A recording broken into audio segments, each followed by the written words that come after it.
Okay, just to confirm, we are live at this point? Thumbs up, Courtney or Jody?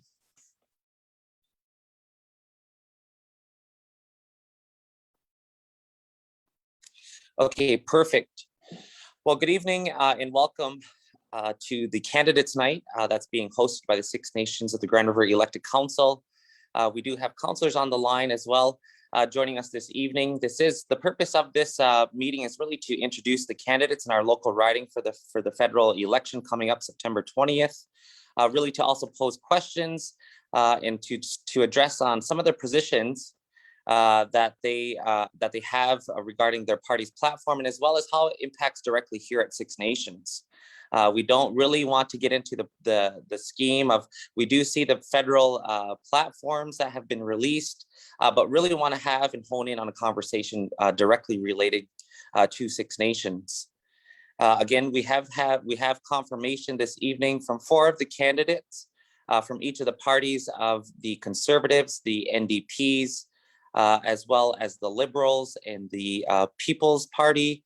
And as well, we'll be reading a statement on behalf of the Green Party that was sent in to us, just again for fairness. Our first candidate, and we'll start this off just to give you a little glimpse of what this evening looks like. We're going to start with each of, we have somewhat of an agenda. Our first candidate this evening is going to be Larry Brock. I'm going to give time to allow them to introduce themselves as well as their party and get into why they ran and their platform and so forth. And then we'll get into the questions as well as offering any other time for councillors to ask questions and to really know some of the bigger issues here relating to Six Nations. And how would they be best advocating on our behalf if elected. So our first one, again, we're giving about 20 minutes, and we have flex time for each of the candidates to come in, join with us, have the conversation. And really that's the purpose of this evening, is to really be informative, to again, have a good discussion and to see where we go and what this election looks like on September 20th. Again, advance polls were happening this past weekend, including tonight up until this evening at 9 p.m. Located at the Gathering Place, which is 2593 Chiefswood Road. So advance polls are still going on currently until 9 p.m. As well as the election day itself. Voting in person will take place at the Gathering Place as well. There are many other options that you can look to see to vote. You can vote by mail, and I'll re-say this information at the end of the session as well. But there is, for more information, you could go to elections.ca. Again, election day, September 20th. Voting is open from 9:30 a.m. until 9 p.m.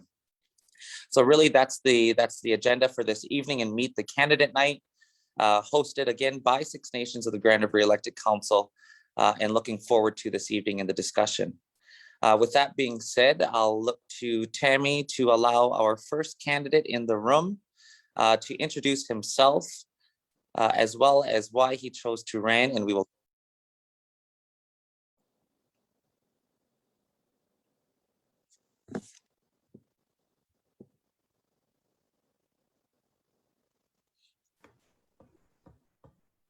Hello. Okay, hello there, Larry, and welcome. Thank you very much, Chief.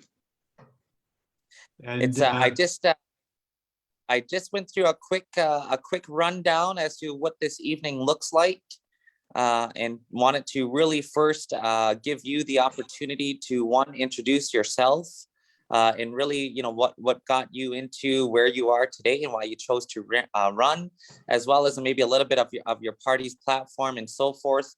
And then we can start to get into some questions, and really want to make this evening, because we do see a lot of the platforms out, nationally, but want to really focus in on locally and how we could start to address some of the issues, especially pertaining to Six Nations. So again, just want to say nyawa for joining us this evening.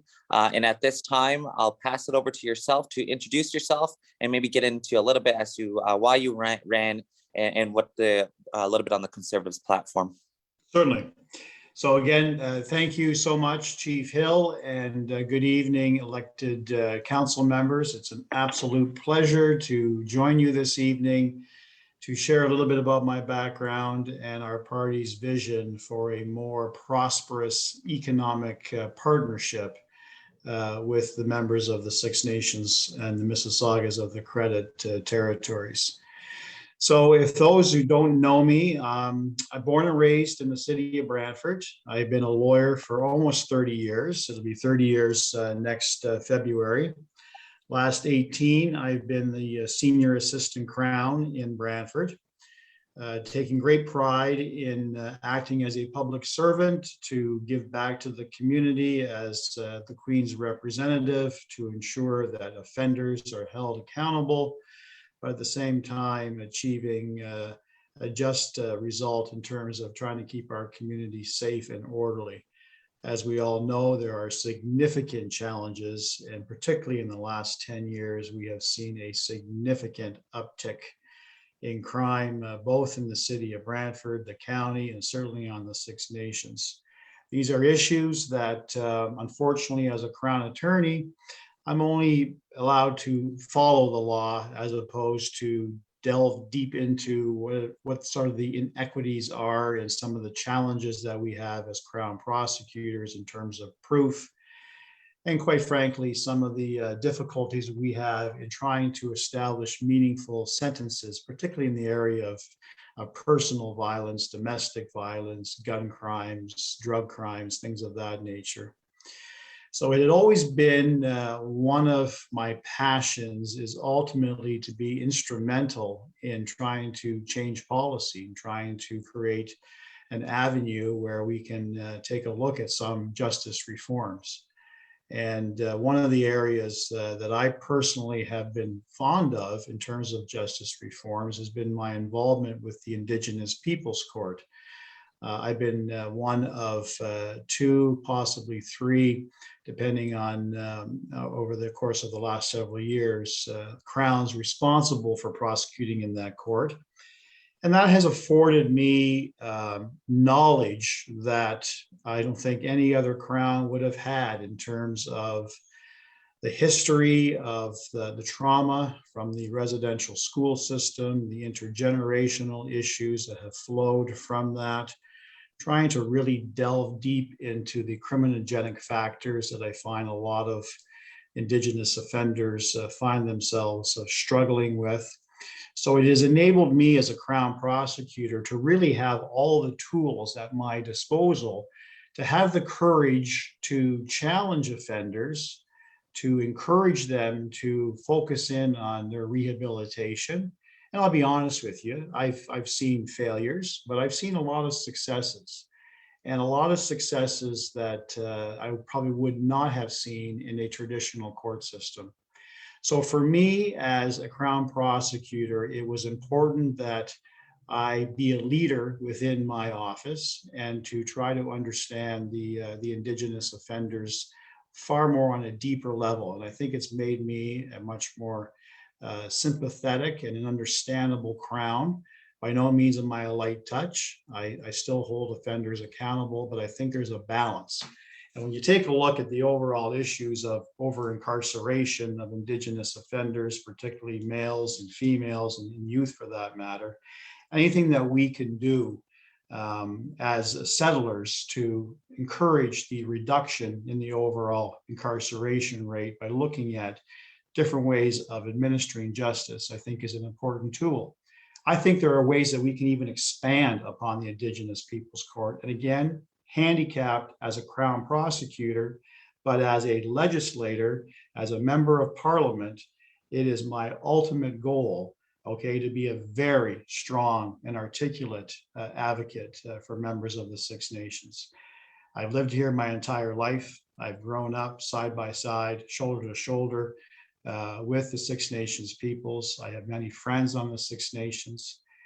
Given my justice work, clearly more so on the justice side of things, probation services, Six Nations officers, victim services, things of that nature. But I also have friends.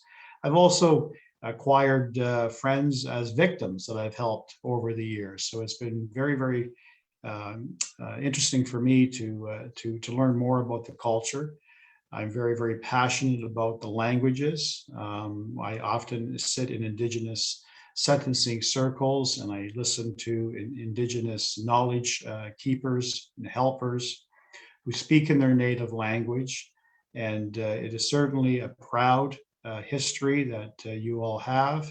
And it's a history that I think all Canadians should be totally aware of. So when I take a look at our approach as a conservative government, or conservative party, I should say, hopefully a conservative government, is we really want to give true meaning to a proper nation-to-nation relationship with our Indigenous neighbors, particularly here in Brantford-Brant, our Six Nations neighbors.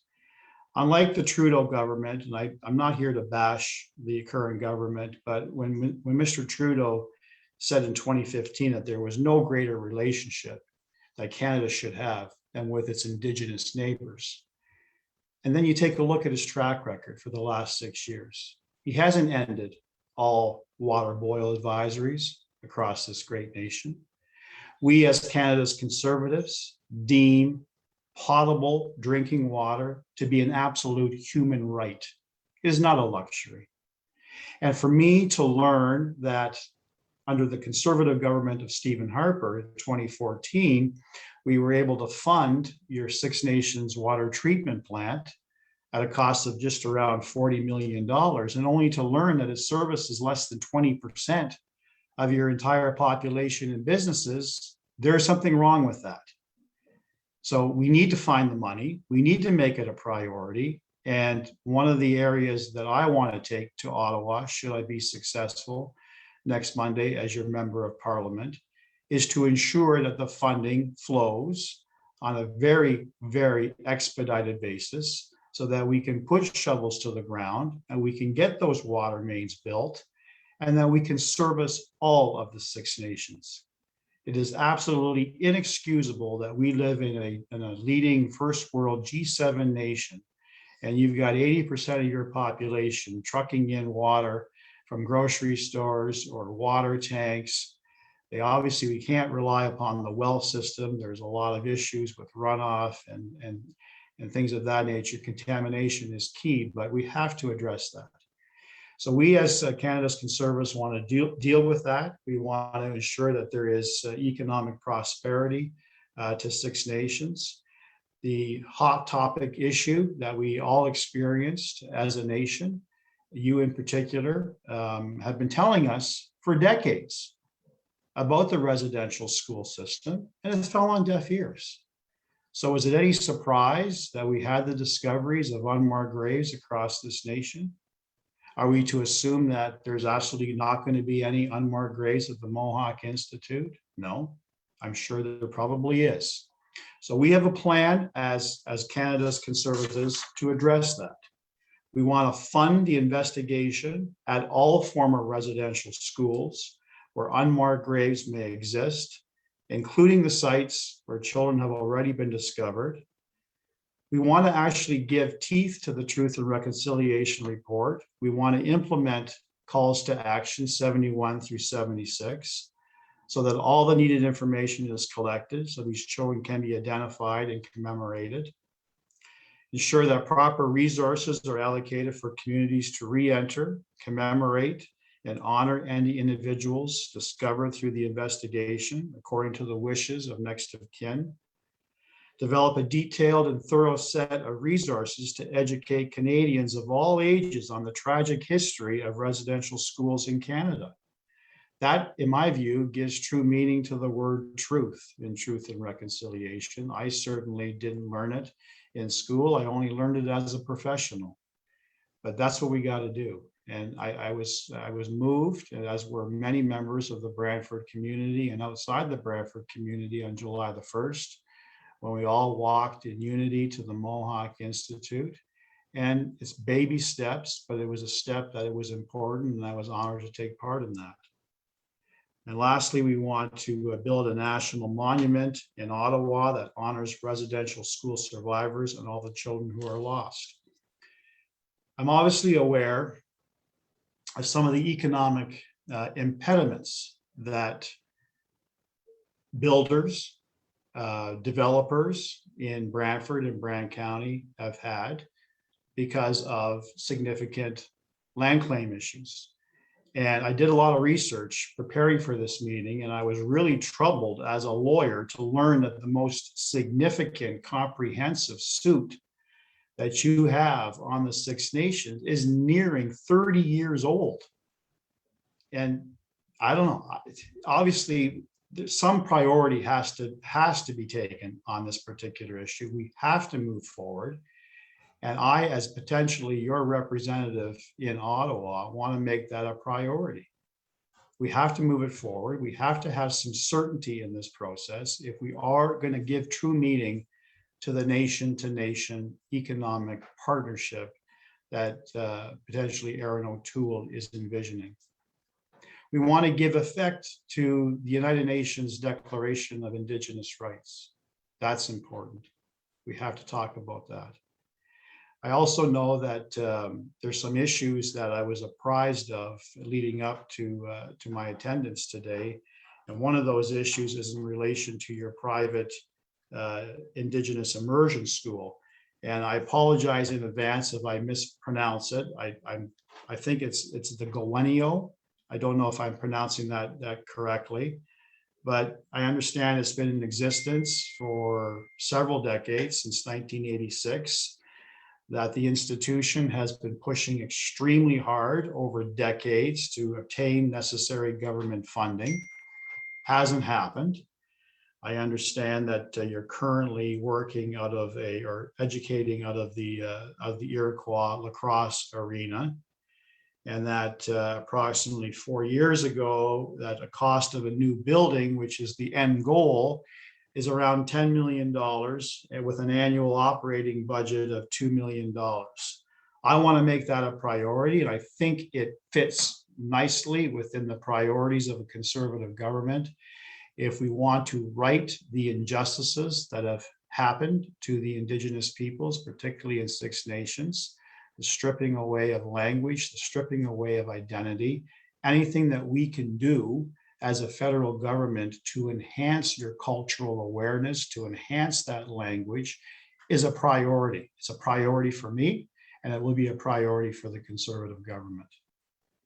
I was also moved a few weeks ago when I read an article regarding the high percentage, one of the highest percentages of victims of human trafficking coming off the Six Nations. I wasn't aware of that.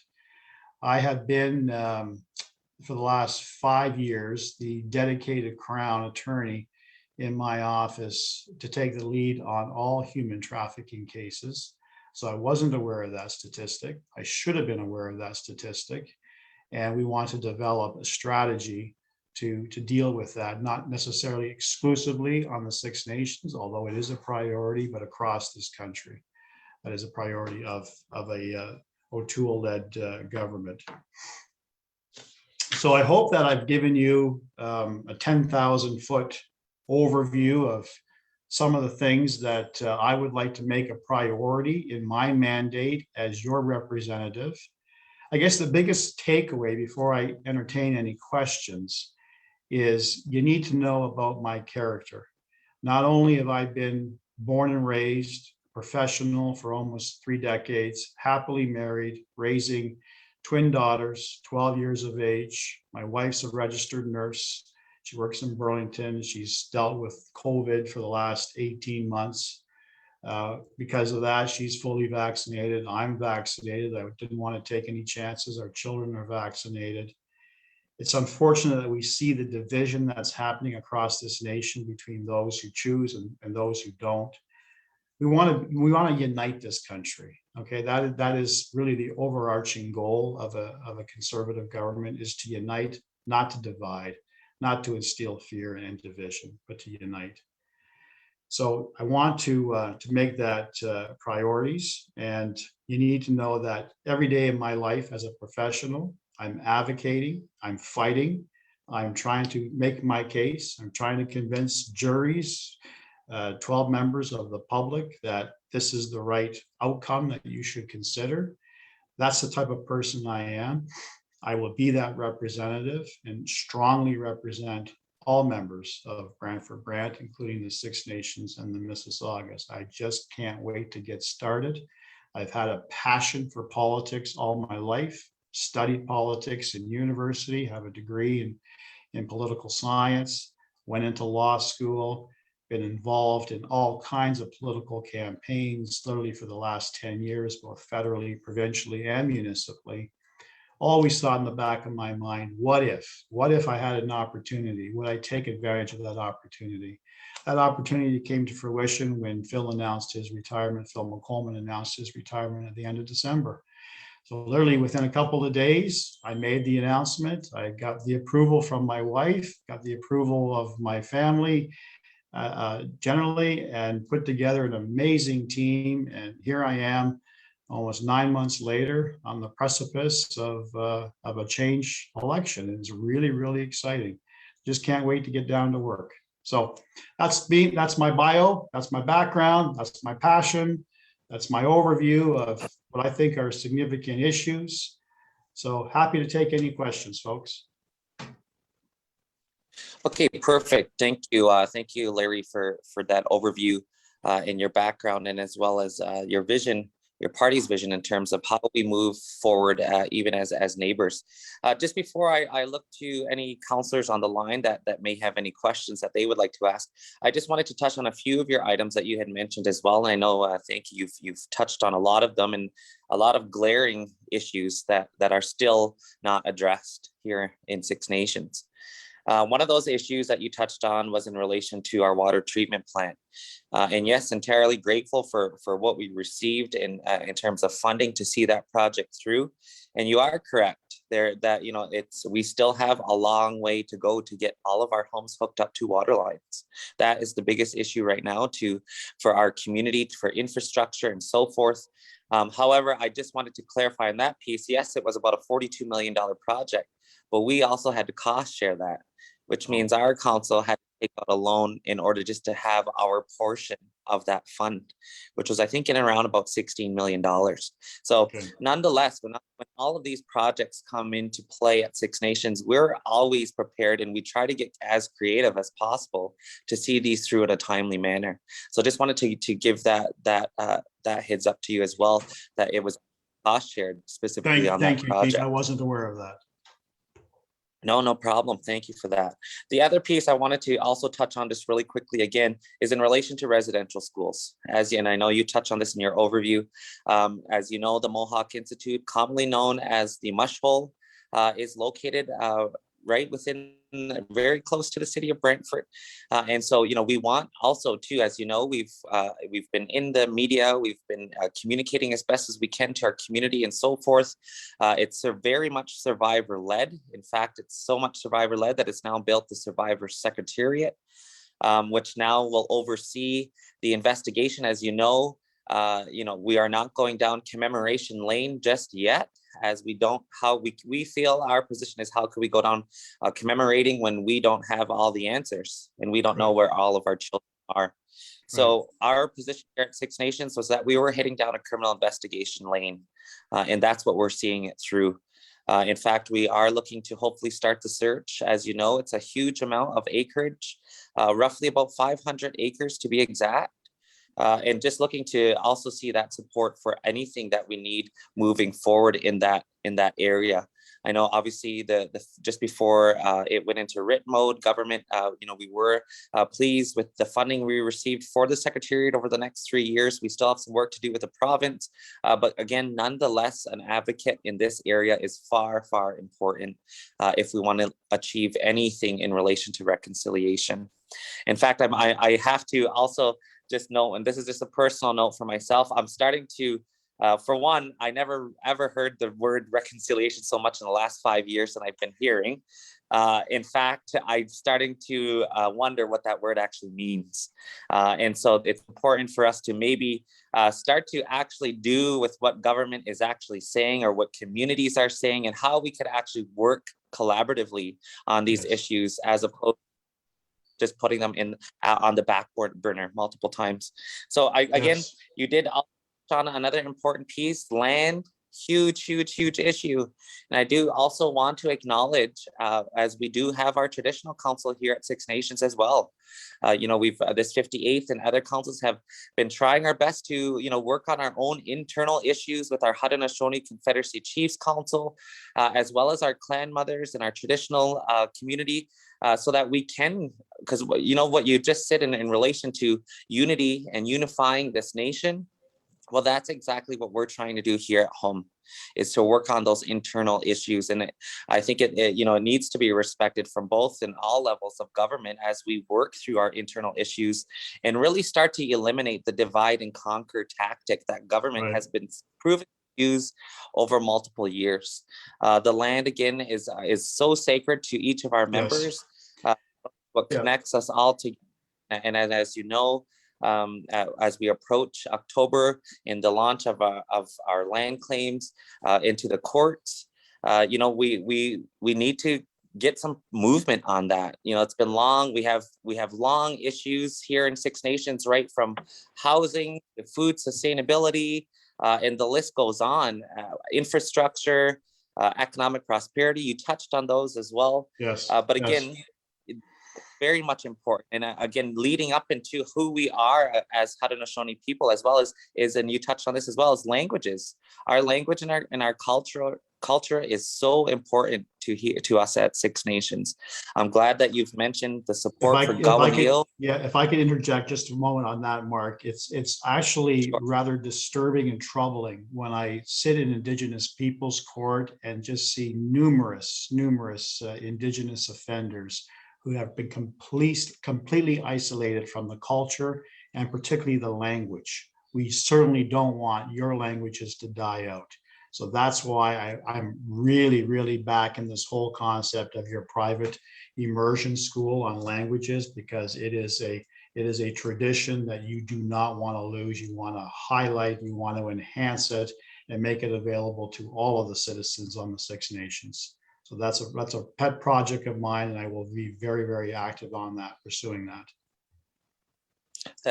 Thank you for that interjection, Larry. I think the other piece too that I just wanted to mention, and again, I will touch base with Nathan and Sherry Lynn and others on the line. But one of the pieces that I think it's important as well is I've seen party platforms speak a lot about the Indian Act and what that means. And there's a lot of communities working to figure out what that means in terms of our own governance. What is your position, your party's position on shifting out of, as you know how colonial and assimilative that legislation and document is? What is your position or party's position on that piece? I don't have a specific reference that I can draw upon in my policy manual, to be honest with you, Chief. But I can surmise that, reading between the lines, if the focus of all of our, we call them talking points, but policy statements, insofar as a relationship with our Indigenous neighbors. We released, as you know, a 160-page platform on day 2 of the election. The piece on Indigenous relations is probably about 6 or 7 pages long. There's nothing specific on the issue of the Indian Act, but highlighted throughout those 6 to 7 pages is the concept of ending an Ottawa knows best approach, a paternalistic approach to dealing with Indigenous neighbors. And I expand upon that fundamentally and philosophically as meaning that it is time to review the utility of the Indian Act. So if we want to move together, if we want to respect Indigenous rights pursuant to the United Nations Declaration, we want to work in partnership on a nation-to-nation basis, I can only surmise that that includes a significant review, amendment, call it what you may, but obviously the utility of the Indian Act must be a factor. Okay, thank you, Nyama, for your response, Larry. And also, just really quickly, I just noticed that you have mentioned TRC calls to action 71 through 76. What about the other 89? Yes. There's no. 4 total. Yeah, our party wants to give full implementation to all of those calls of action, but in reference to those specific calls to action, which have been long overlooked, we need to expedite those particular calls to action. But my apologies if I did not emphasize that the policy of a conservative government is to address all, not some, all. As I say, we don't Perfect. want to Okay. just speak in platitudes about no greater relationship. We actually want to walk the walk. Okay, now for your response, Larry. I will go to a couple questions from councillors at this point, and I do recognize in acknowledging our time as well, I want to be as fair and equal across the board with all the remaining candidates. So I will look to Nathan, Councillor Nathan Wright, at this time for a possible question or comment. Hey, Chief, thanks. And thanks, Larry, for the overview. I have both a comment and a question. The first comment is more just a context piece because, Larry, you should know I've never voted in a federal election. And in fact, I've never voted in a provincial election. Okay. And I do have to say, none of the party leaders, including yours, have inspired me whatsoever to vote in this election. But I do have a few questions because I could be swayed. I'm always open-minded to vote. I'm always open-minded to vote for a party. It's just in my 30 or 43 years on this earth, I've never been swayed in such a manner. But the question I have is more or less around the party's position as it relates to climate change. And one of the areas that really concerns me when I read your platform was what you're dubbing as the Federal Critical Infrastructure Protection Act, an act which essentially protects critical infrastructure going forward from protests around the rail, around the road, around the pipelines. And we know our people are there. Yes. And it concerns me that right out of the gate, in terms of the party platform, it appears that you are criminalizing Indigenous folks for standing up for Mother Earth, when your party has been openly and publicly a climate change denier.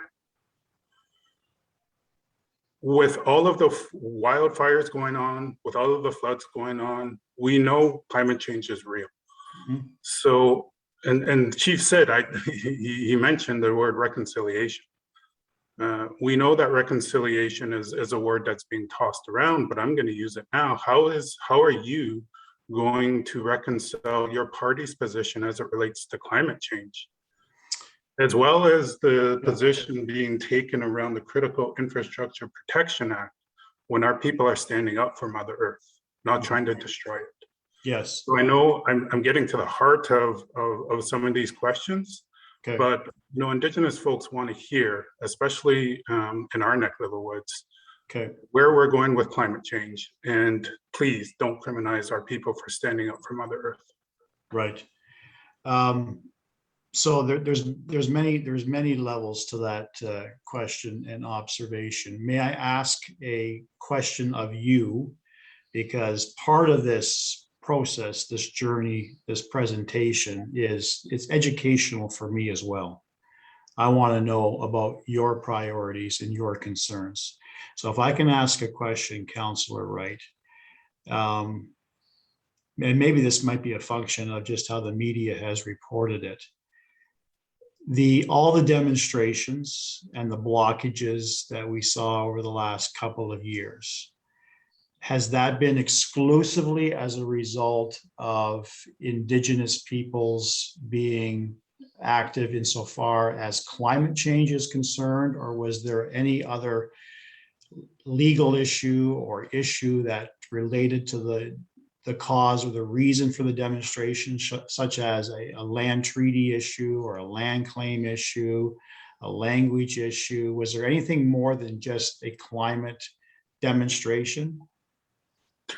And you've added another layer, which I was going to spare you that, but there are legal underlying title issues. You nailed it in terms of land rights and going forward. Because I was led to believe, sorry to interrupt, Councillor, but I was led to believe that it wasn't necessarily just in relation to the Indigenous people's perception of the abuse of Mother Earth. I thought there were more issues at play beyond that. I could be wrong, but that was my take from reading the reports, watching the media, that type of thing.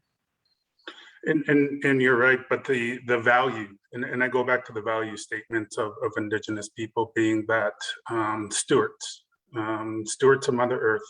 And those are the principles that have been passed down for generations to generations on us. So there's multiple layers on this. You're pulling out some of those issues, and yes, land rights is one of them. But as the environment portfolio holder here, or soon to be portfolio holder, I am interested in one, how do we reconcile climate change as you know your parties is a denier going forward? So where do we work together? I'm proud to say, sir, to you that our official policy as a party in this particular election in relation to our policy manual is we are not deniers, that the majority of the potential Conservative caucus are not deniers. Our potential leader and future Prime Minister is not a denier.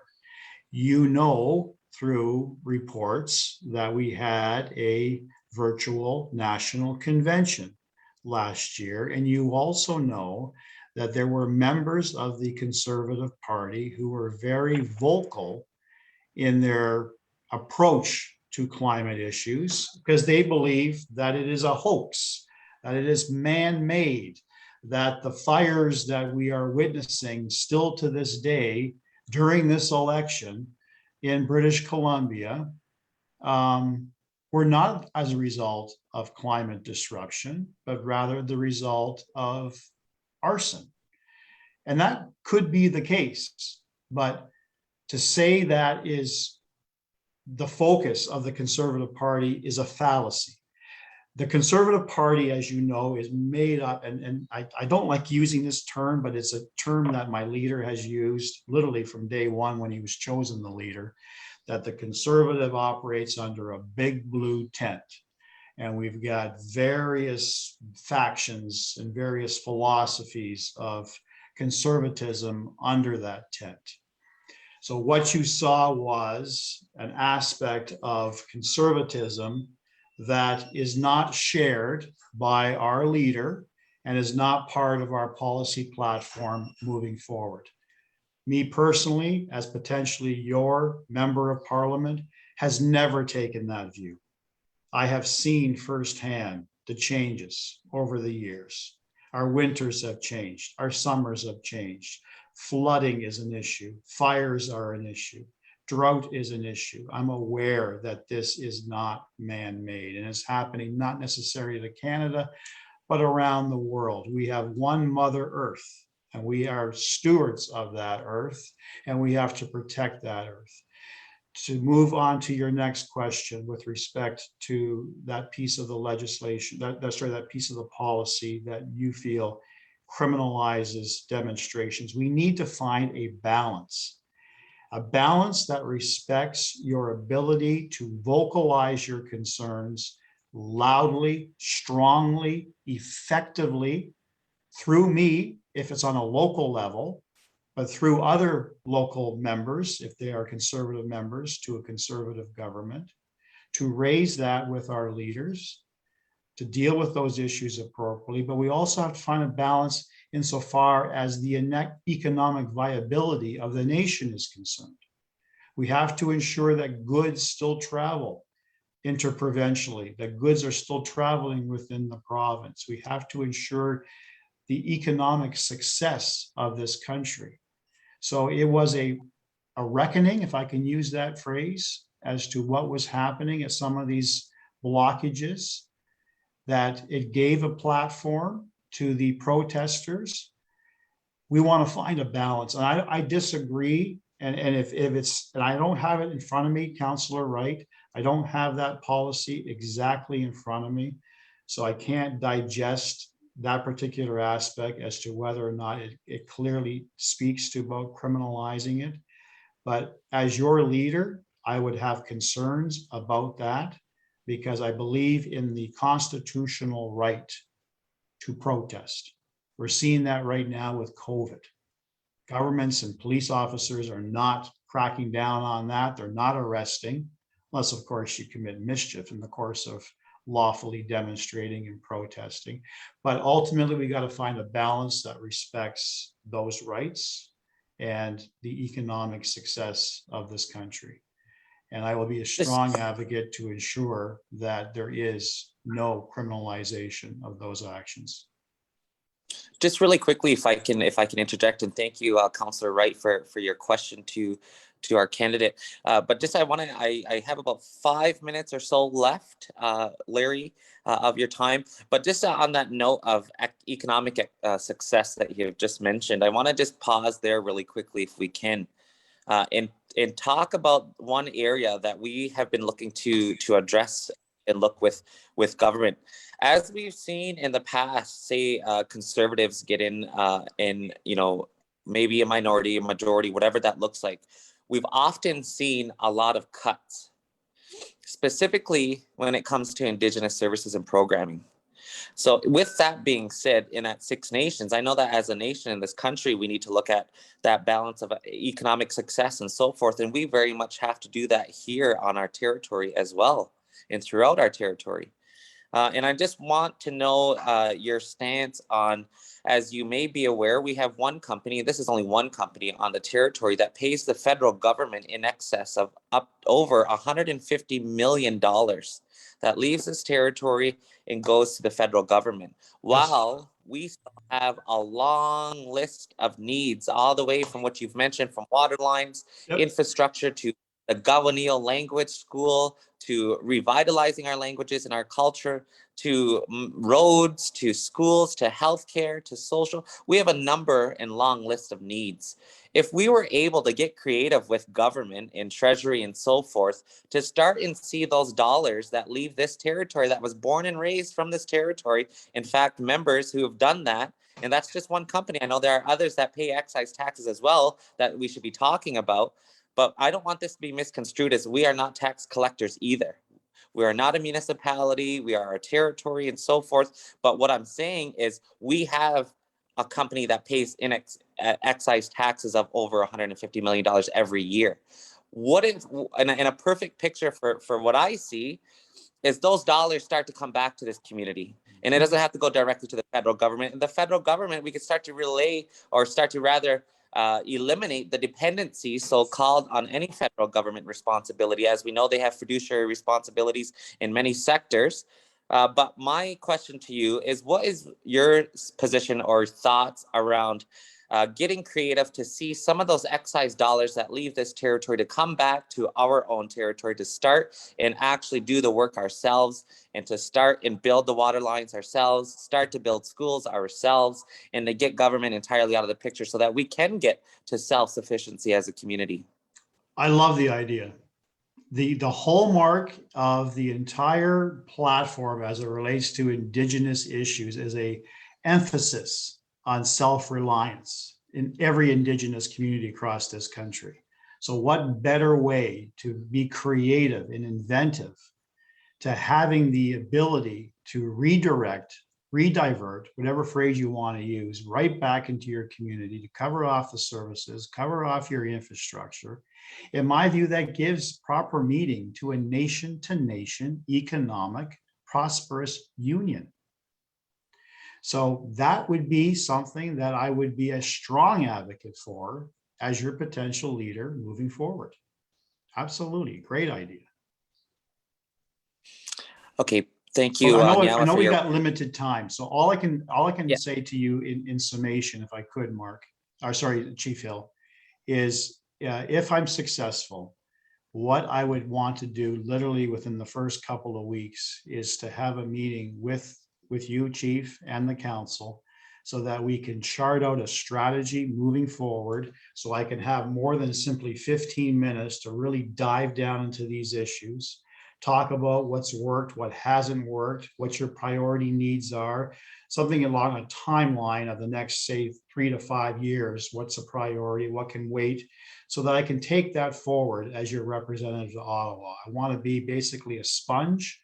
I want to gather up all that information, all right, and with a strategy moving forward, be your effective voice in Ottawa. So I hope you'd be open up to that opportunity. Well, thank you, and now, Larry, again for joining us this evening. We will look to, as whatever the future holds, and we'll determine next best steps at that time. But again, just want to say Nyawa for joining us this evening in participating in tonight's Meet the Candidate Night for Six Nations. Definitely wish you well and look to, again, our next best steps. So again, just want to say thank you for joining us. Thank you, everybody. It was a real privilege to be here tonight. Thank you so much. Yeah. Take care, Larry. Take care. Okay. Community, Six Nations councillors, we are now shifting into our next candidate. We are a little bit behind schedule, so we are giving each candidate, again, just to refresh everyone for the agenda, we are giving each candidate about 20 to 25 minutes to one, introduce themselves, give their background, their bio, their party's vision very quickly, but also really want to engage rather in conversation directly related to Six Nations issues. So that being said, our next candidate that is joining the line is Adrian Roberts of the NDP party. So Tammy, if we can just allow Adrian in the room.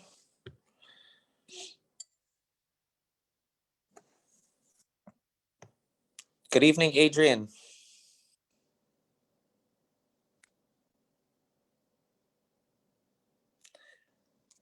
Hi, Adrian. I believe you're on mute still. There we go. I thought I'd clicked it. Okay. Hi, Perfect. Sego. Sego, Scano, good evening. Nyawa for joining us this evening on the Meet the Candidate Night for Six Nations. Again, just wanted to give you a quick overview of this evening. We are giving each candidate about 20 to 25 minutes. We're flexible on the time, just given the conversation and the discussion. But again, what we want to do is to really give yourself, and I'll allow this time for you I'll pass over the floor to introduce yourself, give a background and maybe a quick bio, as well as your party's vision and where you see going, especially in this area and to issues directly relating to Six Nations. We will have time at the end for any councillors on the line that may pose a question or have any other comments as well. But that's how we have set up this evening. So your time is starting just as about 20, 25 minutes from 7:05.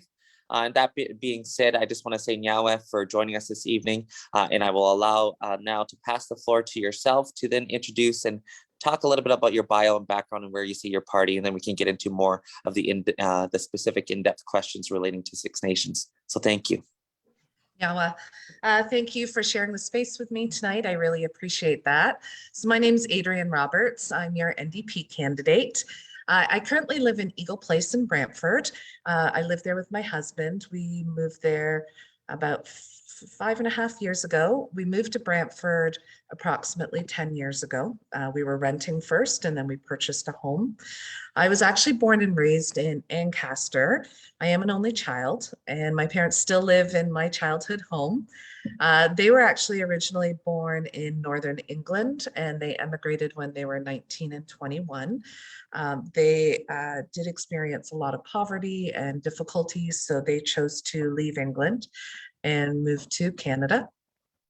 So I am an only child, but I do have a large family still in England. My father is the youngest of 10 surviving children. I'm currently a teacher with the Grand Erie District School Board. I was just spent the past approximately 2 years working at Tollgate Tech as the head of special education there. I am actually supposed to be right now working at Hagersville Secondary in special education. But I am on an unpaid leave of absence right now. So I have been in education for about 12 years. I've also worked in archaeology. I've worked in museums. I worked in my parents' business, so I have a wide variety of different experiences. One of the things, just so you know why I'm running, I was inspired actually to run by my students. So a lot of what I do and why I do this, everything is funneled through youth.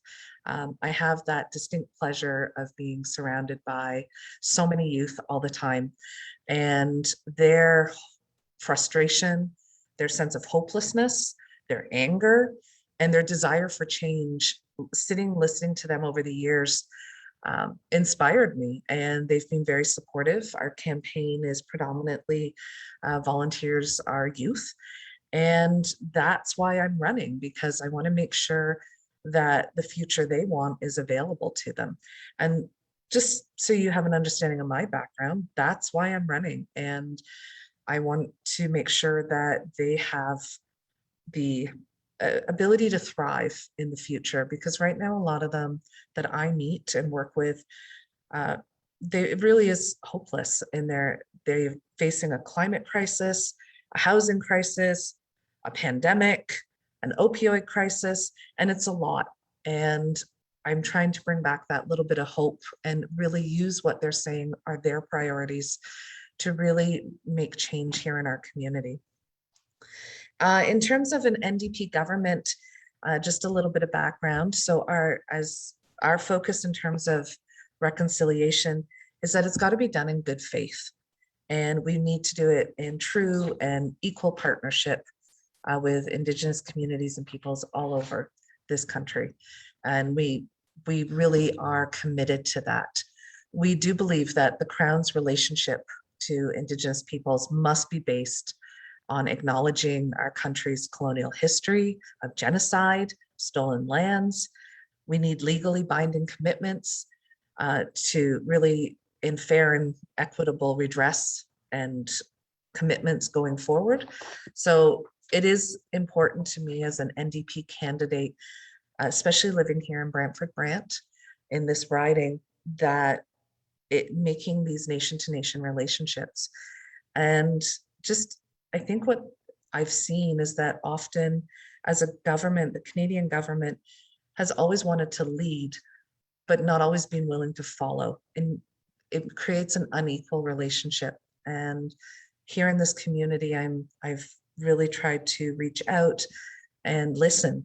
And I do listen to your council meetings. I have tuned in on a few of them, and I do read the papers and just connecting with community to understand what the priorities are. Because as a cisgendered white woman, I don't know what they are because I don't live there, but you do, and you know. And as a potential future MP, I need to listen to everyone and make sure that I am doing the best that I can for everyone living in our riding. And I'm running for our riding. It's about our community, and we need to see a lot of change.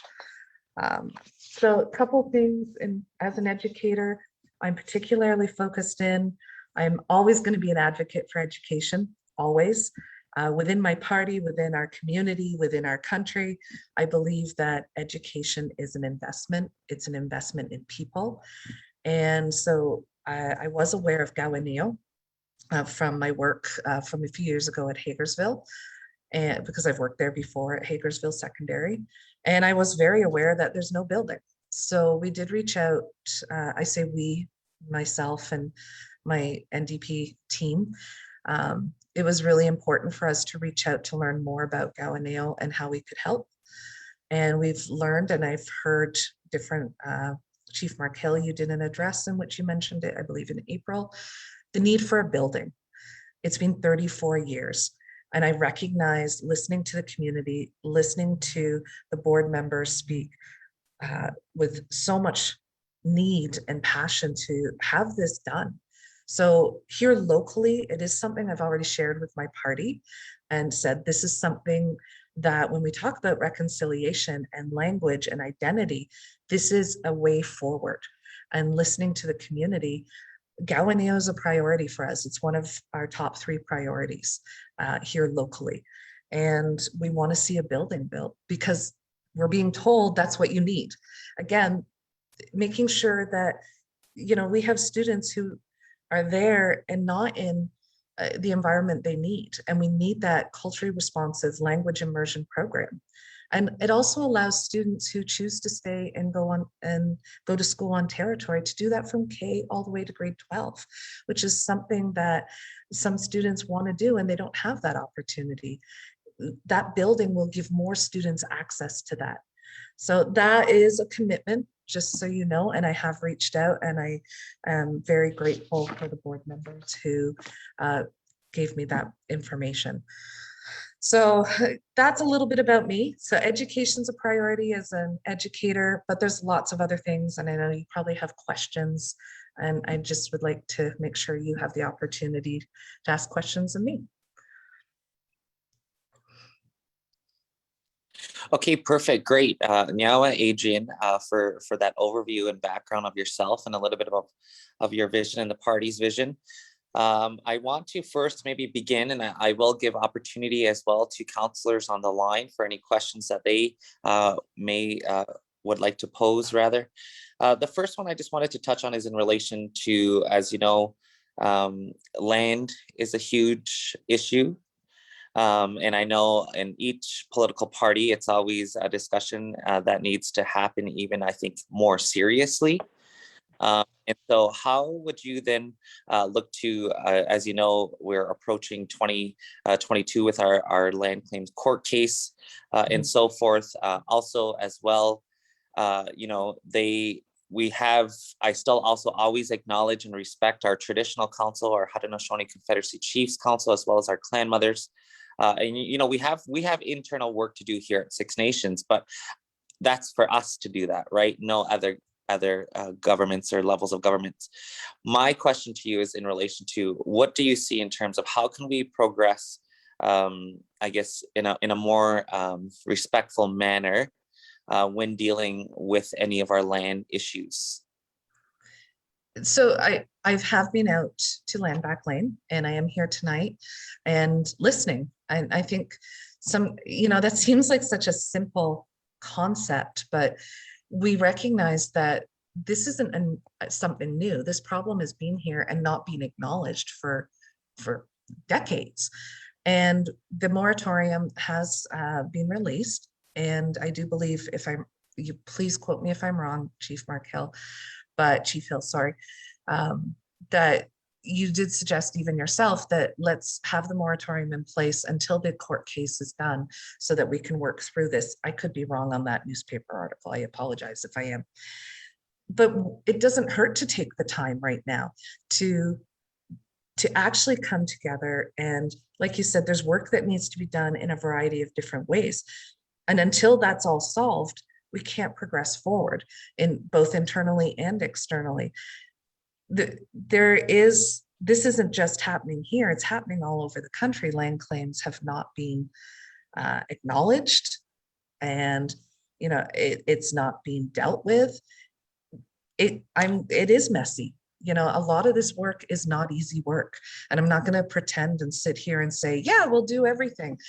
It's hard work, but it needs to be done, and it's emotional work. This is work, and this is dealing with hundreds of years of colonial impact on communities and how we treat treaties, because we haven't been respected. So I don't want to give you a story and say that it's going to be easy, because it's not, but I'm willing to do the work. And I know my party is as well. We are committed to it.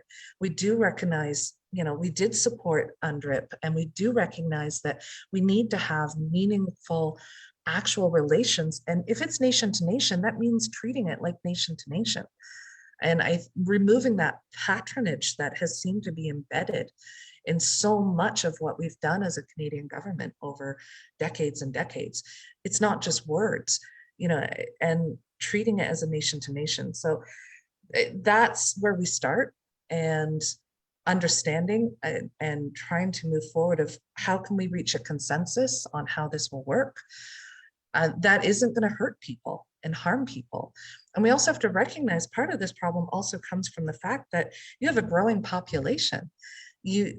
Where are people living?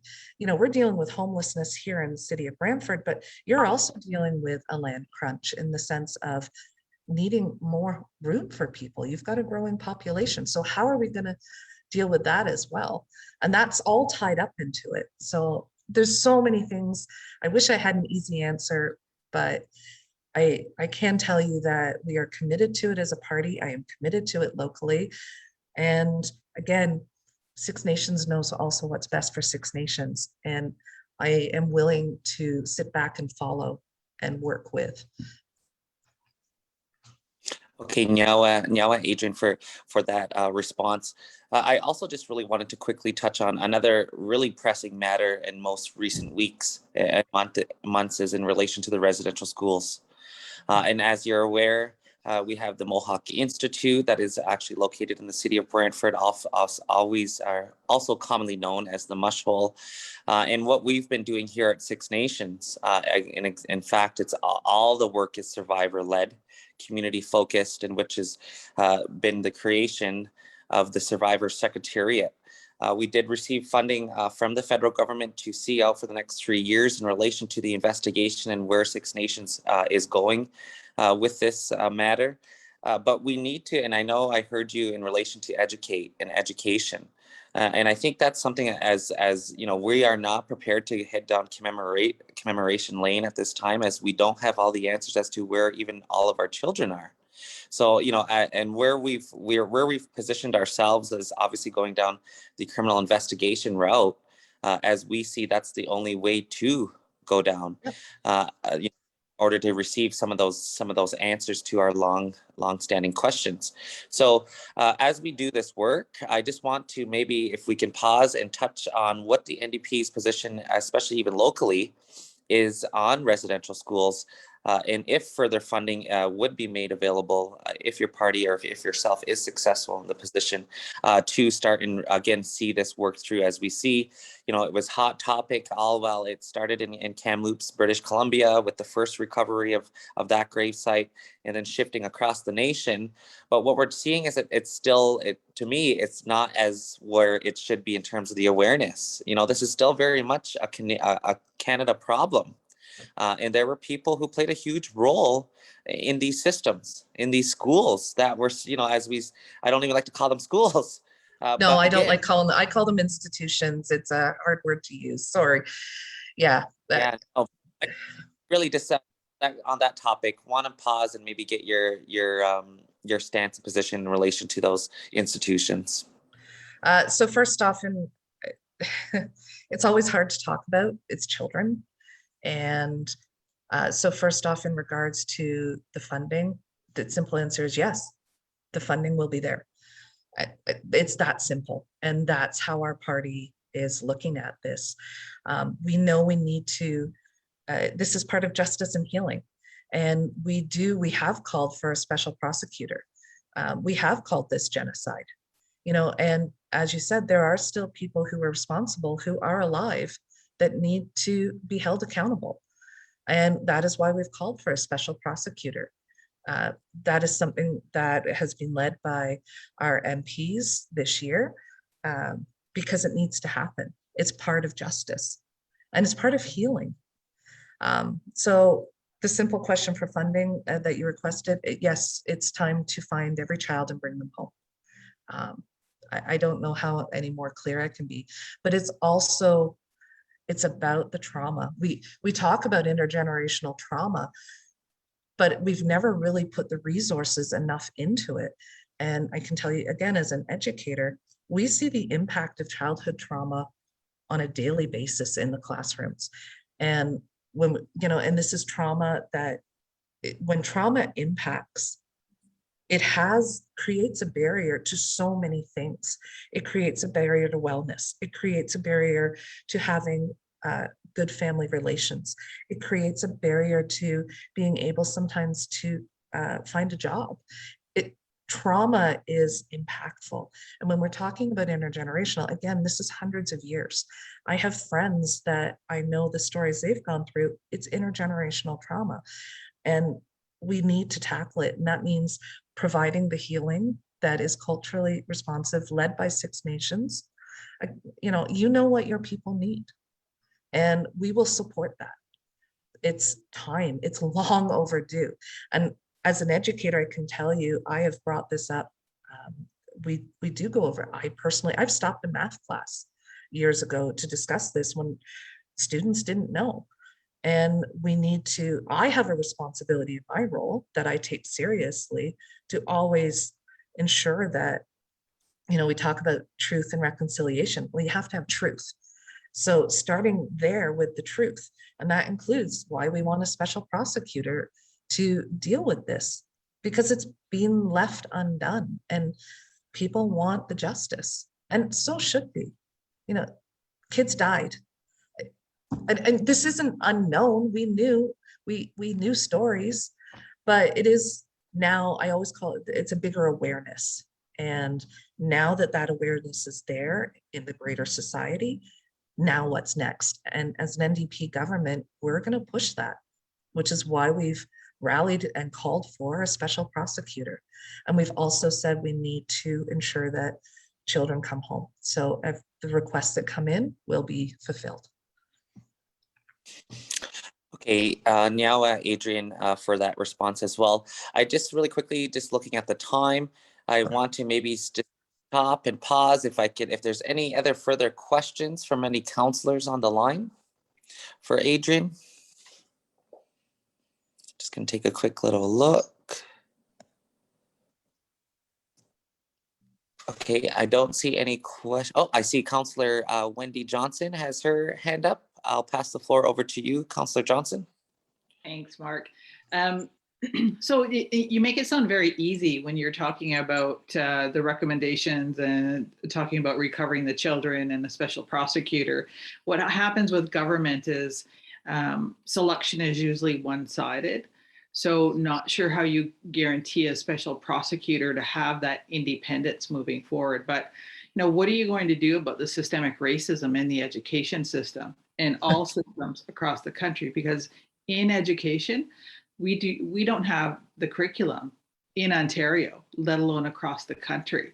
So in 2007, when the TRC started to its end, when it came through with all of the recommendations, it wasn't until they found bodies in Kamloops till Canadians stood up and actually acknowledged the atrocities that happened. So how are you going to deal with that? So my apologies if I made it sound easy, because I know it's not. None of this is easy. And I know in education that from a provincial and in my role that we have been really focused on changing curriculum, and it's something I was taught in school, and I make sure that my students are taught. But we do need to close that education gap. There is systemic racism, absolutely, and we see it all the time. We can do, even through Jordan's principle, we see it, that not every student has all the access they need. So we need to streamline that, because right now it's still a barrier for some students being able to access and navigate that system. So, there's just one example where Jordan's principle is not being used to the capacity that it could, which would ensure that there'd be more equitable access to technology and supports for every child, including children who identify as Indigenous who happen to live off territory, making sure that they have those supports. Because right now, with the way Jordan's principle is designed, students who are Indigenous do not have access to it in the same manner that other students do. And that's just not right. Where you live shouldn't dictate whether you are able to access the supports. Your identity doesn't change because you don't live on territory. So that's something that we can work on federally.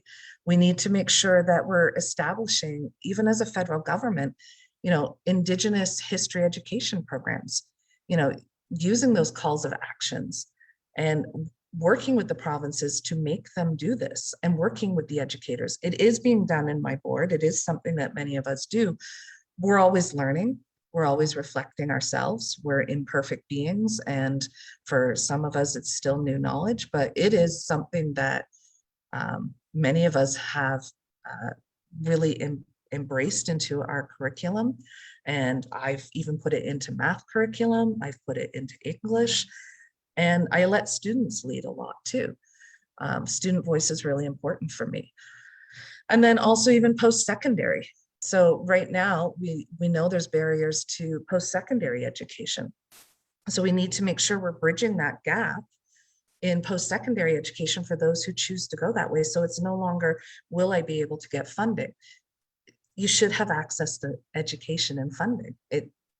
And I guess that sometimes I sound that I make it simplistic, because to me, it should be a priority. And if it's a priority, you make it happen.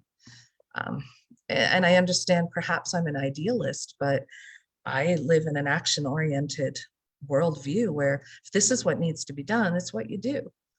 And so I know we are doing it in education. I can speak for myself and my colleagues, but I do know that there is systemic racism. I see it, and I know we work with the board to address it, and we work with our families and our students as much as possible. And it doesn't, having these conversations is a way to address it. Okay, now Adrian and Wendy for your question and response. Just given the time, I do see that we are, again, just want to say thank you, and Adrian, for joining us this evening to the Six Nations Meet the Candidate Night. It was an honor to have you join us and really just to allow our members to hear more of your party's platform and what we can address here locally as well. So again, I just want to say Nyawa, for joining us, and all the best in the next coming days. Thank you for this opportunity. Have a wonderful evening, everyone. You as well. Take care.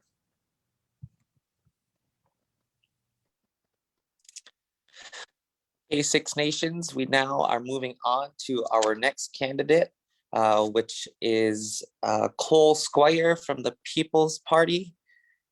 So Tammy, if you can just allow Cole. Oh, there's Cole. Sego, good evening, Scano, Cole. Hello, Mark, and everyone at Six Nations Council. It's good to be joining you guys again in a bit of a different capacity from when I last worked with you. Yes, it's nice to see you again as well. Just before we begin, Cole, I just want to give you a quick rundown of this evening.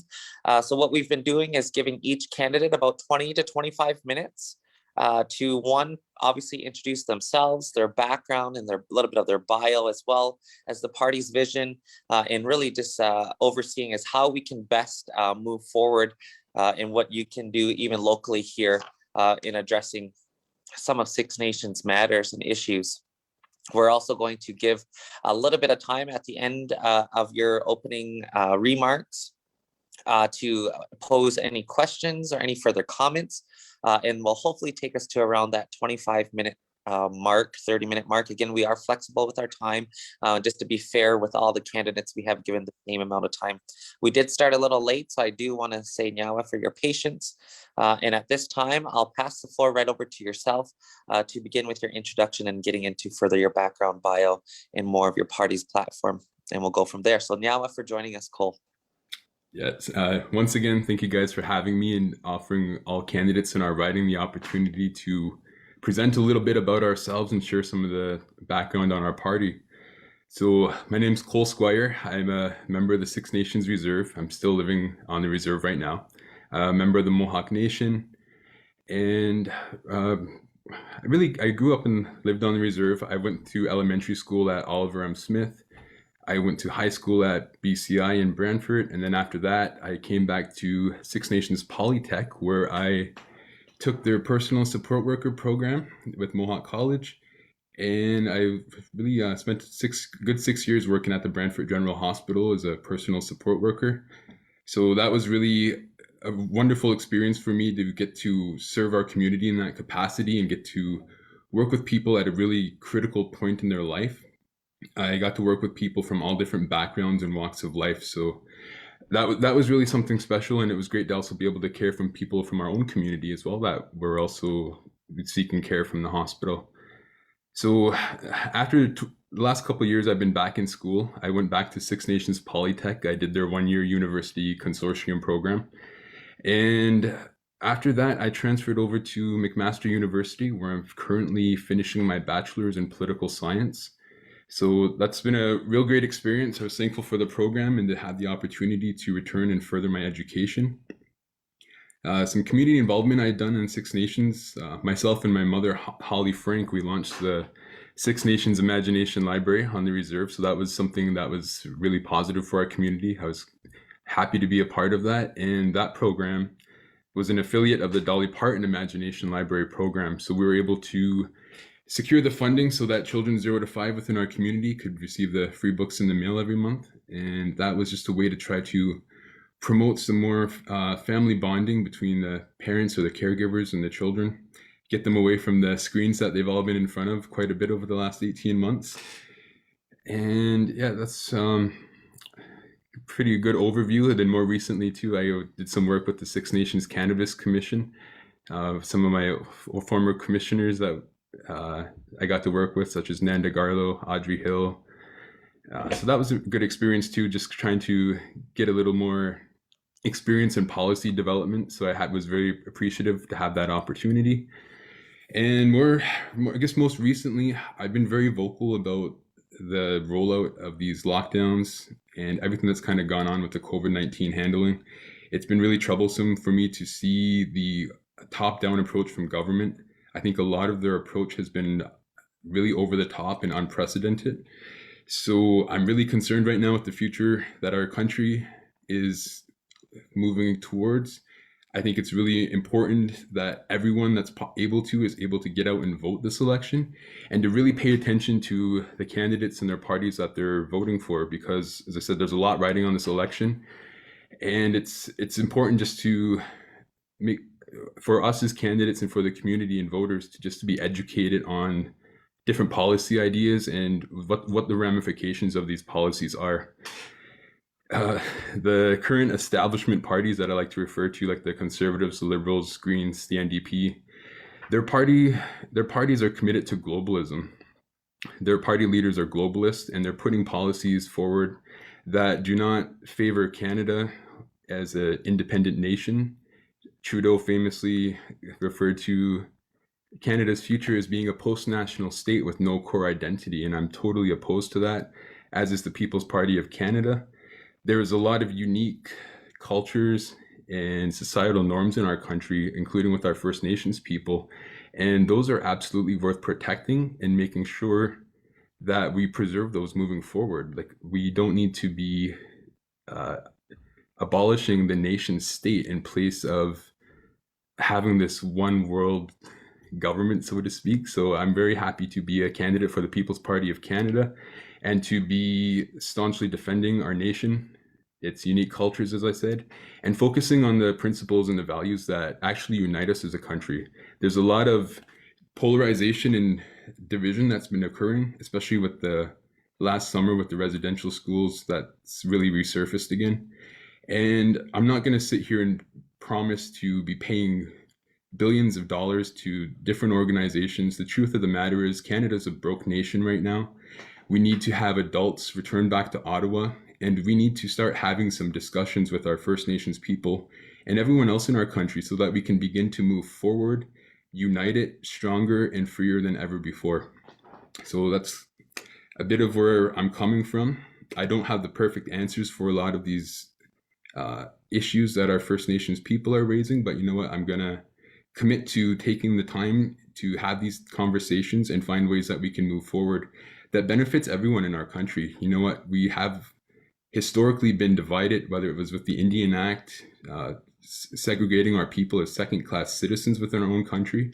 And I'm really just fed up with it. I want to fight to make sure that everyone in Canada, regardless of your race or ethnicity, has the best opportunities and future as possible. And that's what myself and the People's Party of Canada is committed to.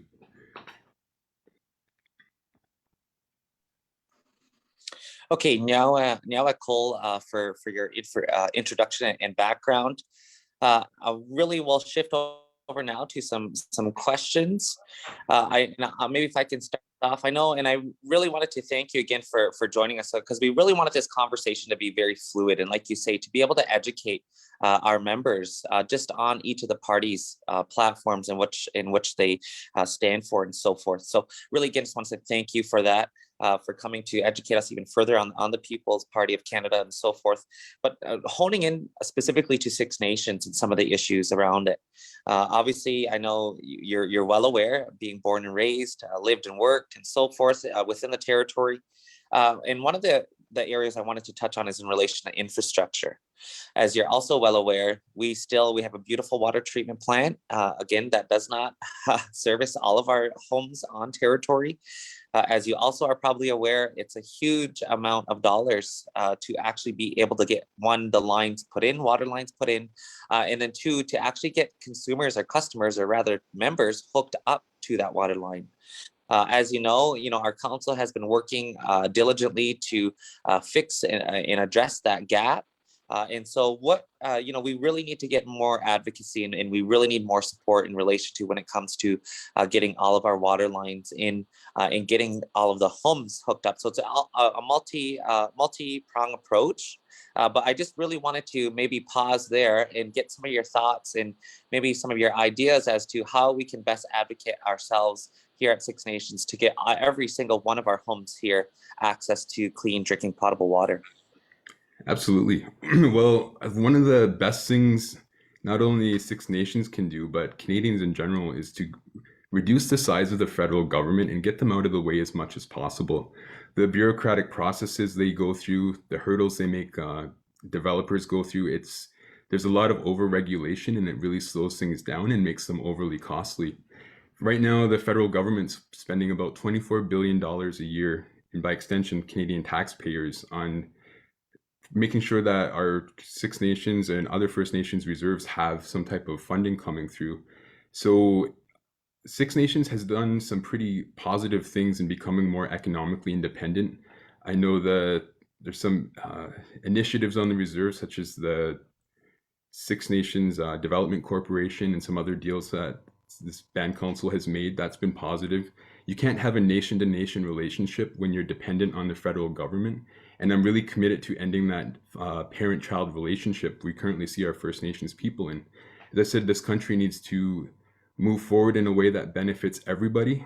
And I'm a bit hard on our people because I want what's best for them. And it's time that we start pulling some of our weight as well. So making sure that we have the government out of the way so that we have opportunities for our First Nations communities to become more independent, as I was saying, to be able to sustain themselves, to make sure that we're able to look after these issues, because the current system right now, it's just not working. There's a lot of empty promises that are being made by other parties. As I said, we're a broke nation right now federally. We are going on $1.5 trillion in debt. Right now, we're borrowing money from children, and if we keep on spending and wasting money, we're going to be borrowing money from children that are not even born yet. So the other parties, they won't talk about returning to any type of balanced budget, and the People's Party of Canada wants to do that within 4 years. So as I said, we need to create the right economic opportunities for our First Nations people to be able to become more independent. And like I said, I'm not going to sit here and lie to people and say I'm going to promise X amount of dollars for this program or that program. I will fight to make sure that the red tape is pulled off and that we have the right climate to begin actually addressing these issues. It's really frustrating for myself seeing these other parties. How many elections and how many decades are we going to listen to them saying, we're going to promise clean drinking water? No, we're going to promise clean drinking water. We are not political pawns to be used for this establishment we see right now. And I'm really fed up with the inaction from these other parties. So it's time to do something different. It's time to be mature, and it's time to move forward, as I said, for everyone in Canada. Okay, now a call for your response. I want to also maybe just shift to see if I'll look if any councillors on the line would like to pose any questions for Cole. I'm just going to do a quick swipe through.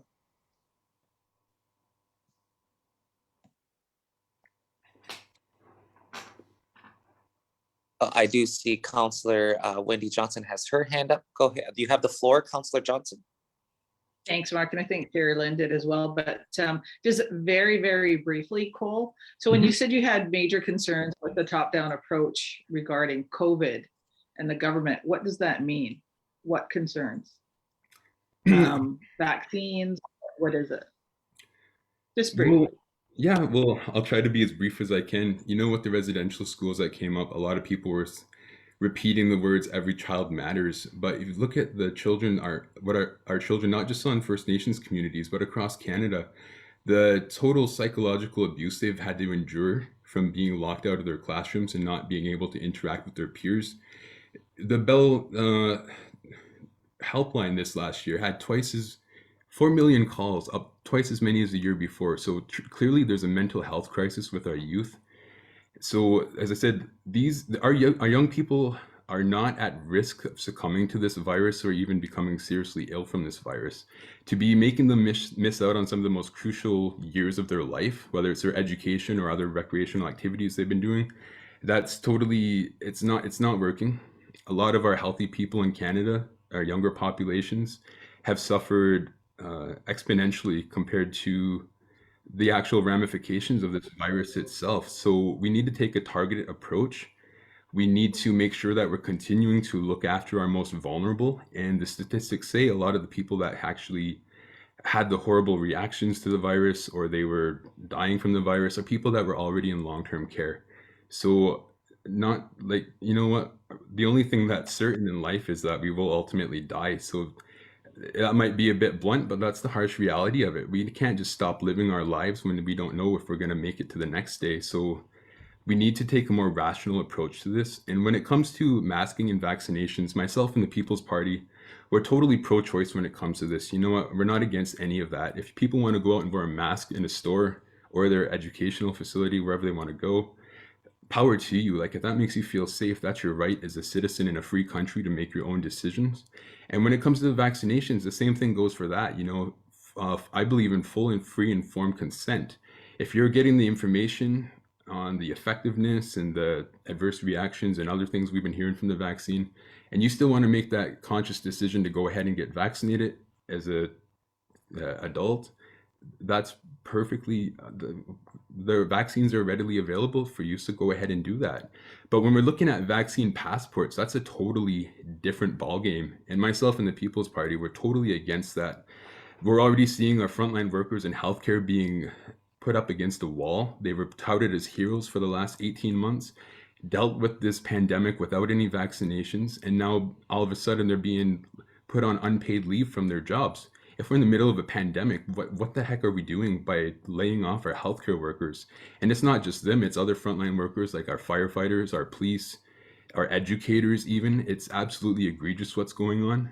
We cannot allow the current establishment to continue pushing out a two-tiered society within our nation. We're going to have haves and have-nots, and that's not something that a free nation like Canada should do. I've made many analogies before, like to just even the World War II incident. Like, our First Nations people and fellow Canadians, our men and women that served, put their lives on the line and even lost their lives to put an end to these type of show me your papers policies in Nazi Germany. And to see this happening on our own soil is just completely, it's hard to even fathom. And we have to resist this now, because I've been also telling people the vaccine passports is just a precursor to the digital identification systems that are coming out. And we've already seen the federal government prepping our businesses on being able to work with the Chinese social credit system. And they're going to start with our businesses, and they're inevitably going to bring it down to citizens. This is global communism we're facing, and people need to start looking at the players involved and see where our country is heading if we don't stand up and unite now. Okay, Nyawa, Wendy, and Cole, for your question and your response. I just want to check in. I believe Councillor Sherry Lynn Hale-Pierce, I believe she may have had to step off, but I think she did have her hand. Yes, I do see she stepped off. So she'll be joining us in a couple minutes. But with that being said, I just want to look to any final questions or comments. Again, Cole, I believe you touched on a lot of items, and really, I just want to say and congratulate you, especially again as member to member. from Six Nations, and to see you, get out there and get, discussing and having these important conversations on such important topics. Just wanted to say Nyawa for joining us this evening. And again, just want to wish you well in the next upcoming week as we lead into this federal election on the 20th. So again, congratulations, and Nyawa for joining us this evening, Cole. Yeah, I appreciate that. And I guess one last thing I'll say too is that our people need to take a close look at the United Nations Declaration on the Rights of Indigenous People. This is being painted as this wonderful act of reconciliation, and people need to look at the United Nations and see the players involved. There's nations like China, Cuba, and Russia, some of the worst track records in the world for human rights abuses and violations. This is not something that's going to do anything beneficial for our people or anyone in Canada. This is going to open up our borders for anyone in the world to self-identify as an Indigenous person. They use that term specifically because it's a vague definition. It doesn't refer to our First Nations people or any specific race of people. This is going to allow people from any part of the world to self-identify as Indigenous, and it's going to totally disrupt our property rights and some of the most basic laws in our country. So you know what? People need to look into this more and see what it actually is. This is not something that should be welcomed into Canada, and it's something that I'm going to be educating people more on and fighting to make sure this is repealed. Okay, yeah, well, again, Nyawa Cole for joining us this evening, and we will look towards our next candidate. So again, just thank you. Thank you, guys. Have a great evening. You guys as well.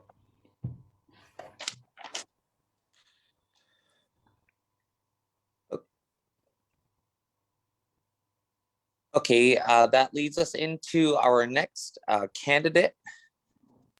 Tammy, if you can just. Our next candidate is the Liberal Party, Alison McDonald, who I see is just joining us now. Good evening, Alison. Good evening, Chief. Good evening, council members and everyone watching, community members. It's a pleasure to be here. Thank you so much, Nyawa, for joining us, Alison, this evening. Just to give you a little recap of how we've been going through the night. We've been given each candidate about 20 to 25 minutes. One, to obviously introduce themselves, give a little bit of your background and bio, as well as overall your party's vision. But more importantly, also want to get into discussion on direct Six Nations issues. And how, if elected, you would be able to help best advocate ourselves to be able to see some of our projects and initiatives through. So that's just really the kind of how we've laid this evening out. And one, just want to say Nyawa and thank you for joining us this evening. So with that being said, I will pass it over to yourself to go through the steps and introduce yourself, and we'll go from there for any Q&As and whatever time we have left. So thank you again. Sounds great. Thanks so much. So again, I'm Alison McDonald.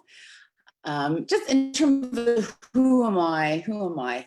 So I am the granddaughter of Honey and Russell Garlow. I'm the niece of Elvira Thomas, and Elvira is the former executive director of GREAT and the late James Garlow. I'm the niece of the late Belva Montour, the former longtime administrator of the Iroquois Lodge.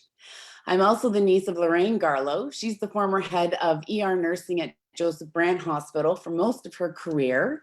And then she worked for Six Nations Home Care prior to her full retirement. I am the sister of John McDonald. He's a former Tiger Cat, as many of you know. He's the current head of English at Pauline Johnson. And he is also the current coach of his daughter Brooke's lacrosse team on the Six Nations. I'm the daughter of Marion McDonald, nee Garlow. She's the former Miss Six Nations, the former prom queen of Caledonia High School. She's the former Grand Dairy District School Board trustee for Six Nations. She's a current board member of the Six Nations Library. She's a former member of the Special Advisory for Special Education Committee to Justice Sinclair. She's a McMaster University graduate, and she is the current Indigenous chair for the Brantford-Brant Federal Liberal Association. And I mentioned my mother last because my mother lost her status when she married my father at the Mohawk Chapel in 1969. So I have to acknowledge that I have a legacy of colonialism and being a victim essentially of the Indian Act racism within my own mother, my own history, my own son, and his unborn children at this point. So thank goodness, my mom, my brother and I, we were reinstated and recognized in the late 80s. We reclaimed the family homestead that was my mother's plot, which is located at 2209 6th Line since then. And it has remained in my mom and my brother and my names since then. I have a degree in criminology from Simon Fraser University and a law degree from Queen's University. As I said, my family homestead is on 6th Line, and this is where I've had my law practice since 2006 officially. I practice criminal, child protection, and family law, and I've acted for multiple people in our community, both on and off the reserve. I'm also a children's lawyer, and I've advocated for many of our members as children. And I believe I am one of only three Indigenous children's lawyers in the entire province, to my understanding. And I have held that position since 2014.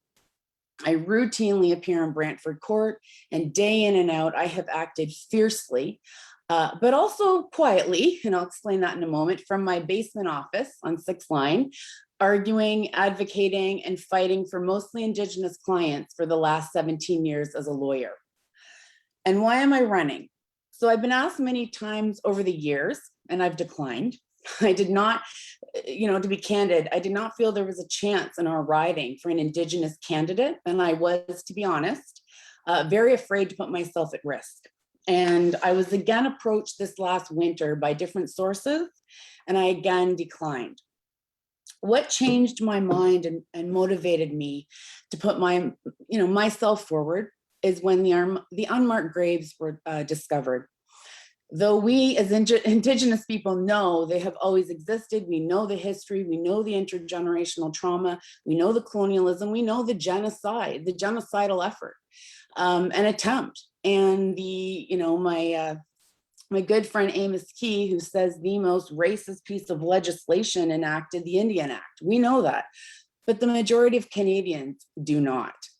And so what I was really moved by was the outpouring of love and support and awareness of the non-Native community, to me, was very inspirational and renewed my faith somewhat in putting my name forward. And when I was approached again, I decided if there was ever a time to try, ever a time to give it a shot, with so much awareness, and after and during the pandemic, now is that time, and now's the time to take a risk. Pardon me. For me, I've been of two worlds my whole life, as I'm, as you know, half Scottish, as everyone understands that my mom married my dad, who is non-Native, and half Mohawk, though of course technically I'm a full band member. But for me, all of these experiences have finally made sense to me, and maybe this is why, I felt on the outside for much of my life. And for me, this is where I think I can truly assist to bridge these gaps and get this job done. Because often in my life, until, I'd say the last couple of years in particular, I've been too Native for non-Natives and too non-Native for Natives. And I definitely have a place, and I think that time is now. Pardon me, sorry, I'm just losing my spot.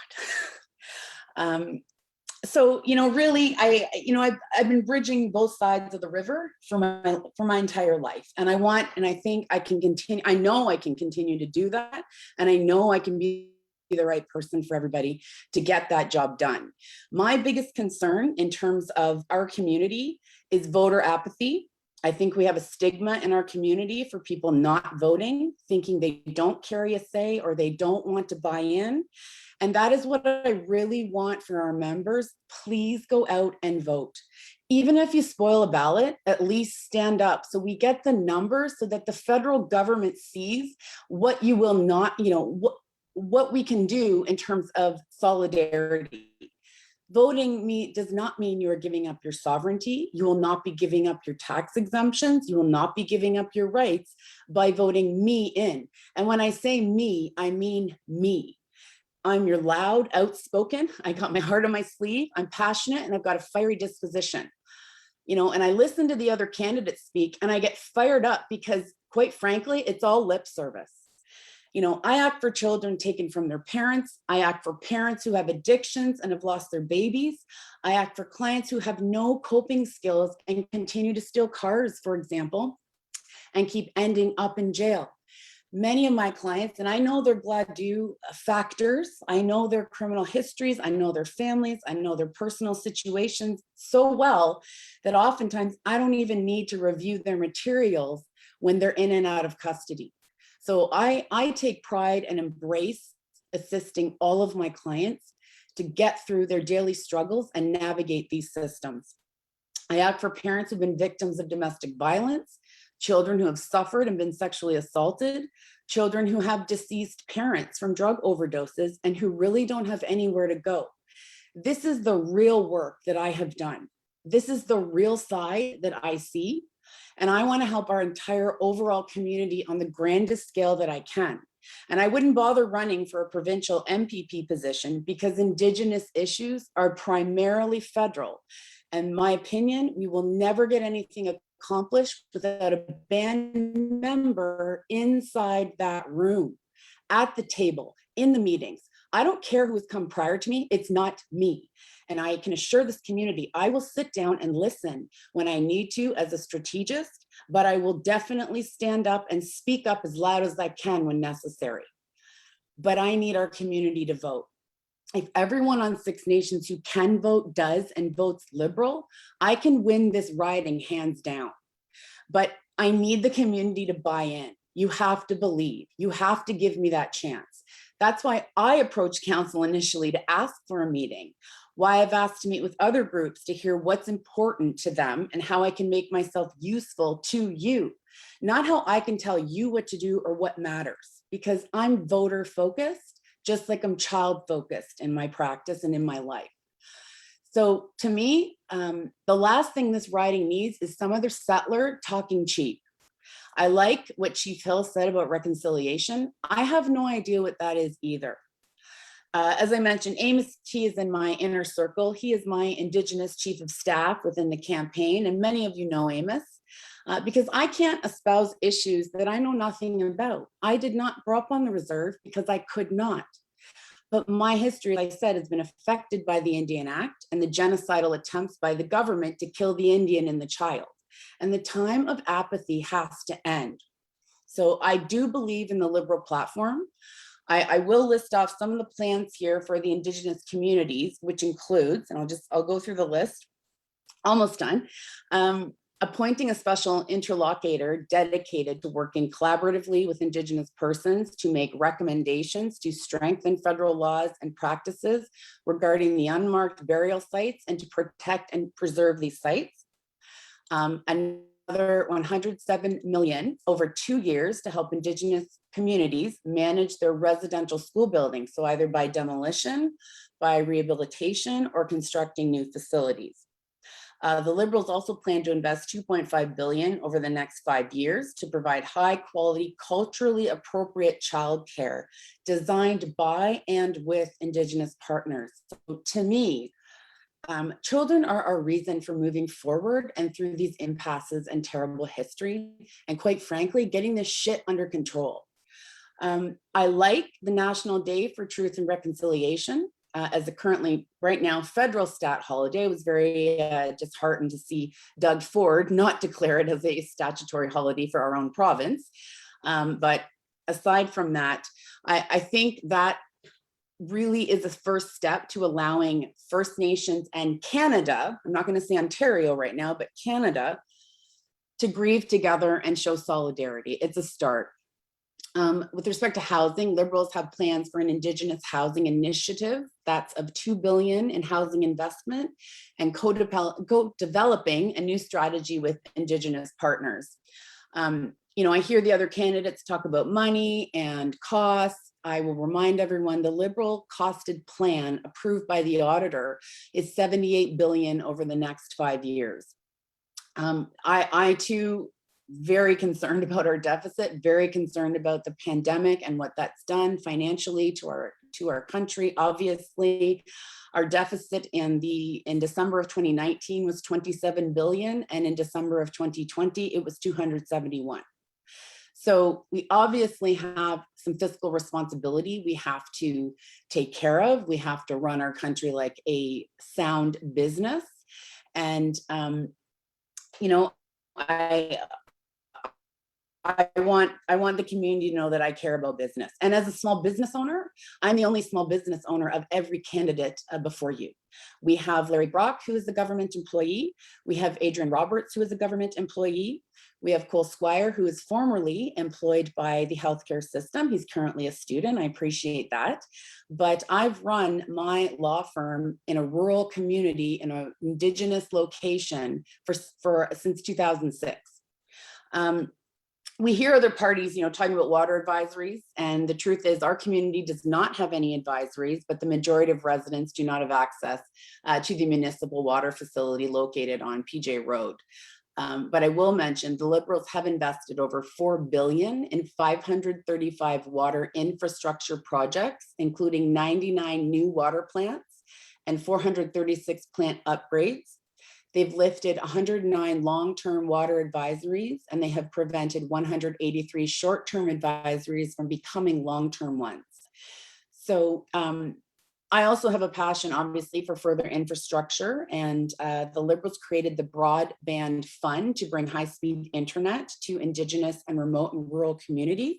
And this year alone, they have already brought high-speed internet to 400,000 people located rurally.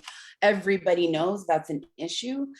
In my office alone, I have a wireless tower. I have 2 hubs, separate hubs, a Rogers, a Bell, and then, you know, when the weather gets bad, I use my phone to hotspot. So that is a serious issue we need. I know we're rolling that out, but I also know the Liberals are going to penalize any of the large national carriers who have plans in place right now and who fail to follow through with those. So that's another infrastructure issue. I will say I'm pro-vaccine. I am pro-vaccine passports for the Liberal Party, but ultimately the government of Ontario has declared that we will have these as of September 22nd, and I was fully vaccinated as of April 15th, and I attended the Six Nations Clinic very proudly. I think those are my overview right now. I tried to cover as much as possible, and I'm more than happy to answer any questions. Okay, great. First things first, just want to say nyawa, Allison, for providing that background and overview. I want to get into right away discussion in relation to specifically Six Nations and our topics and how we can best have our candidate advocate for some of the issues that have been long-standing for many years, which I'm sure you're well aware of. One of those issues, as we know, we've talked about a little bit out, and I won't go too in depth on. Maybe I'll allow some of the councillors on the line to touch on some of the items. However, one of the items that I do want to bring up with yourself is in relation to taxation. And as you know, we are not a municipality. We are not tax collectors. We never will be. You know, our council works very hard to make sure that we differentiate ourselves as we are as Haudenosaunee people and so forth, and also acknowledging as well and recognizing our traditional council, our Confederacy Council, as well as our clan mothers in relation to our land and what we have to do there. You know, recognizing that yes, there are internal issues that are happening and have happened over the years for many, many years, but key word being them internal, which means we know we don't need any interference from any level of government in those internal issues, but rather how we can focus on certain priorities, like you had mentioned. One of the priorities that I have been very vocal on since, I guess, my running as well, is in relation to excise taxes. As we know, there's one company on the territory that pays over $150 million in excise taxes every year that leaves this territory. And as you know, we come from a very entrepreneurial community. Many people have a lot of stakes in many sectors within business that is ultimately bread and butter on tables for many families. And so my question to you is in relation to how do we start to get those monies back redirected to our territory? As you know, we have a long list of needs in this territory. We're anywhere from roads to schools to education. Obviously, we know government has fiduciary responsibility on some of those pieces, but you know, the long list of infrastructure, water lines, all these pieces, you know, we need to become, and as you know, we're we're the largest nation in this country by population. We know that we have to use that to our advantage. We know we have to make direct relationships with government. And so, even at times, bypassing even some of the organizations that are in place, and primarily, frankly speaking, the Chiefs of Ontario and the Assembly of First Nations, and speaking that they do not speak for Six Nations, and that Six Nations speaks for Six Nations. So my question to you is, how can we get creative in getting some of those funds? And I'm not just targeting this one company, but I know there are other entities within the territory that also pay excise taxes to the federal government. How do we start to redirect those monies back to our territory so that we can start to work ourselves in eliminating the long list of needs in this community? So, well, of course, one of the things I would say one of the greatest assets are leadership. So leadership within the Confederacy, chieftains, right? Yourself, the council, all of those pieces are required. So that's the first. Excellent. I know that in terms of the re-elected Liberal government position is they want to continue to support First Nations led processes to lead away from the Indian Act. Now, I know about the excess tax situation. I actually have read the decision where that particular company it was indicated that excise tax is not property situated on reserve. So in terms, just to clarify for some people, tax exemption exists on property situated on reserve. So, and that's a definition within the Indian Act. So I think one of those, and one other thing I will mention, and you can correct me if I'm wrong, but in terms of, I've reviewed the Crown relation history in terms of the Liberal platform and party. I did not specifically for this meeting review the Indigenous with Mark Miller's ministry. I did not specifically do that, but I've reviewed it previously, and I have not seen any mention of Six Nations in any of it. So there is a mention of, there is an agreement in principle, I understand, that is with Mississaugas of the Credit and the federal government, and that's that was the only local example I could find within the entire Liberal information since being the candidate, and that I have access to internally, that nothing mentions Six Nations in particular. So given that I know about that excess tax decision, given that I know about the Indian Act and the legislation around it, I'm sure everyone else also knows corporations are not band members, therefore a corporation is fully taxed. So I think what has to happen in reality is, again, we need people to vote. We need to show those numbers. We need to show there's a serious position of belief and buy-in, because we're not going to get anywhere.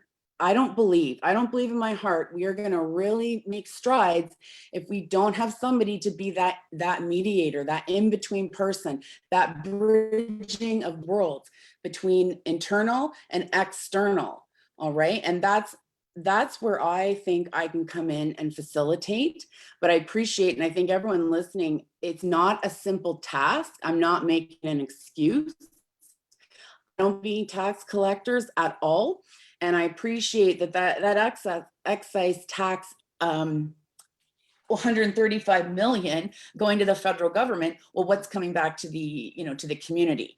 The other thing I think that's difficult for our community is the impression that many people have, which is unfortunate, that Natives don't pay any tax.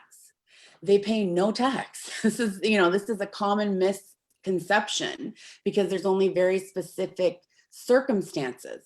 And I think there's also quite honestly the impression that taxpayers are paying for the community, which, as we know, that's not the case. My understanding of the interest that is earned from the Crown lands, fiduciary duty and investments is what funds Indigenous communities primarily.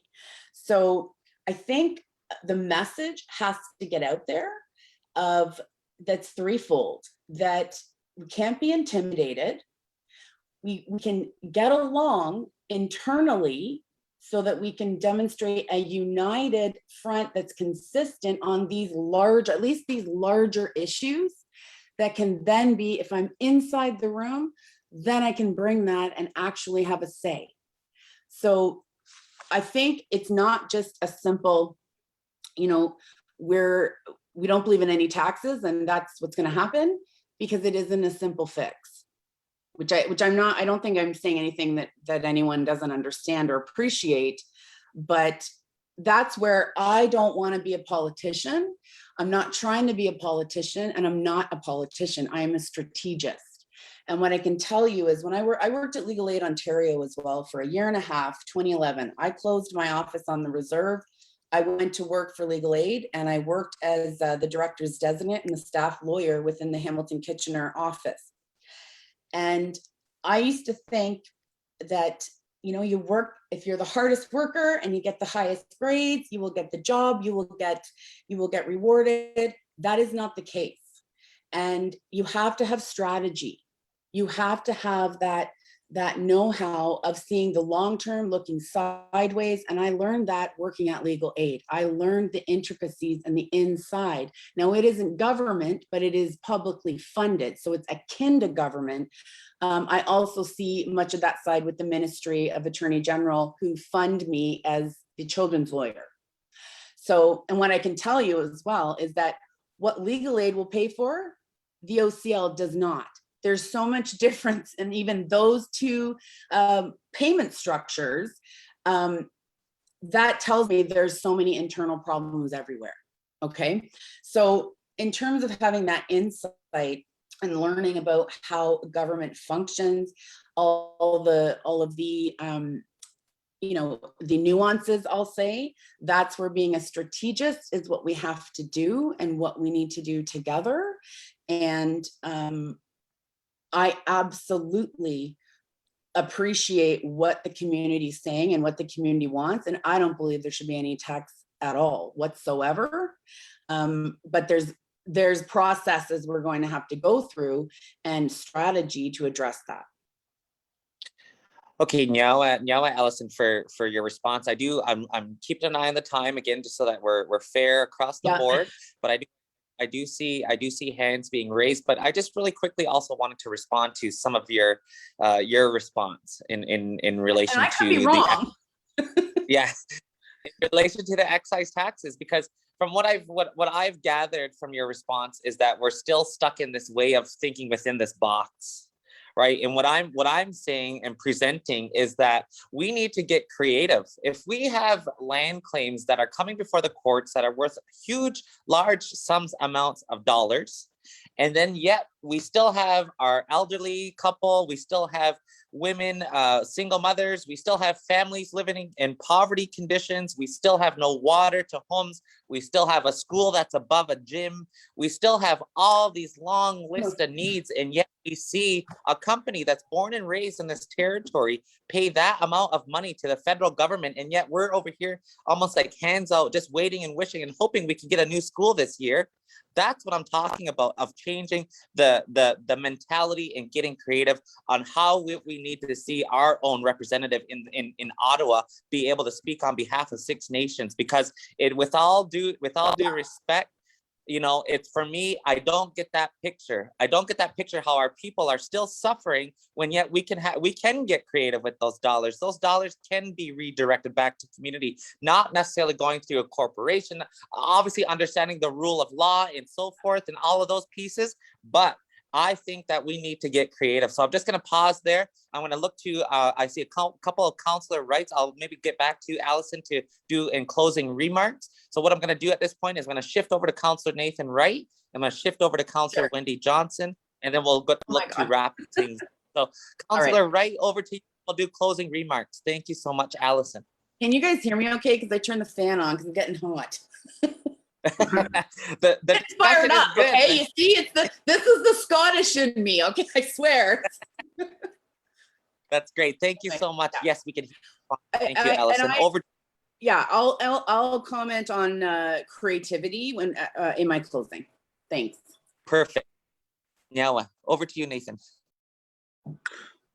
Thanks, Chief. And just for context, I have both a comment and a question, just in response to reasons why folks don't vote.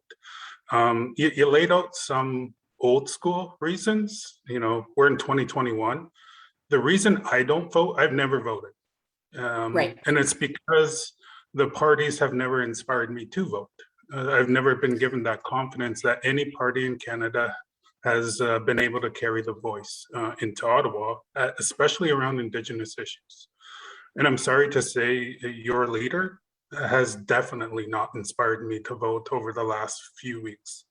And none of them have, just to be fair. So right now, with a week away, I'm keeping an open mind. I may vote if I'm inclined to, if something sparks me over the next week that I'm inclined to vote, but it's not necessarily going your way yet, even if I do vote.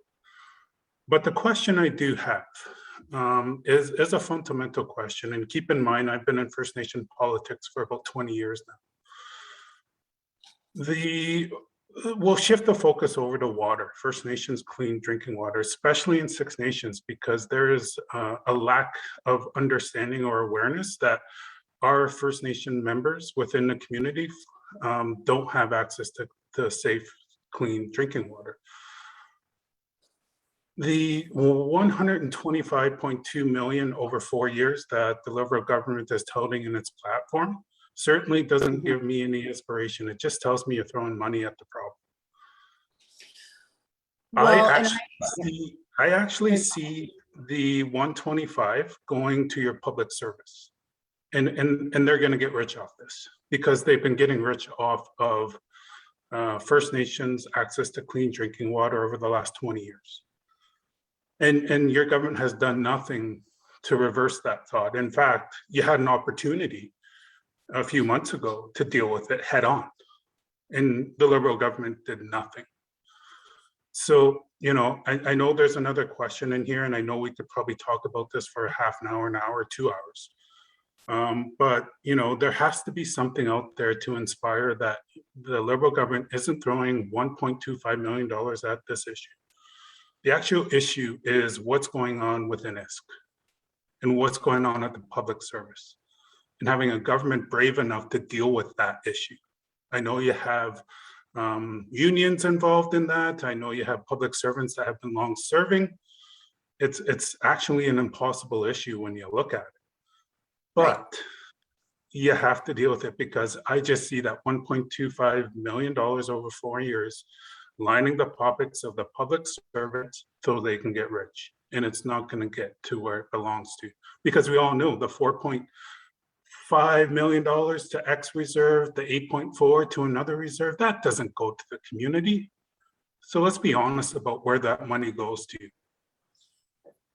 So that's my question. I don't know if you can answer it. I think Wendy's got another, so you'll have a chance at the end to answer all of us. So, yes, but that's my question. Perfect. Now, so much, Councillor Wright. Just again for timing, I'm going to go to Councillor Johnson next. So, Allison, maybe if you can, if I could ask you to just hold off on your responses to any direct for Councillor Wright, and as well as Councillor Johnson, and as well as maybe we can tie this all in your closing remarks. So, just given conscious time, I'll now pass the floor to Councillor Johnson. Thank you.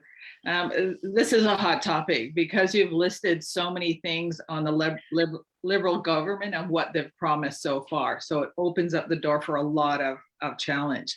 But I want to ask how you propose to challenge your own party, the Liberal government, on the legal constructs that they put in front of us, which create the biggest barriers. And you've actually laid out those barriers when you talked about the excise tax, when the elected chief asked that question. That's an example of those confines and those constructs. Another example is that the Liberal government has been in court and continues to be in court against former Indian residential schools, St. Anne's to be specific, challenging survivors in court, and moving forward.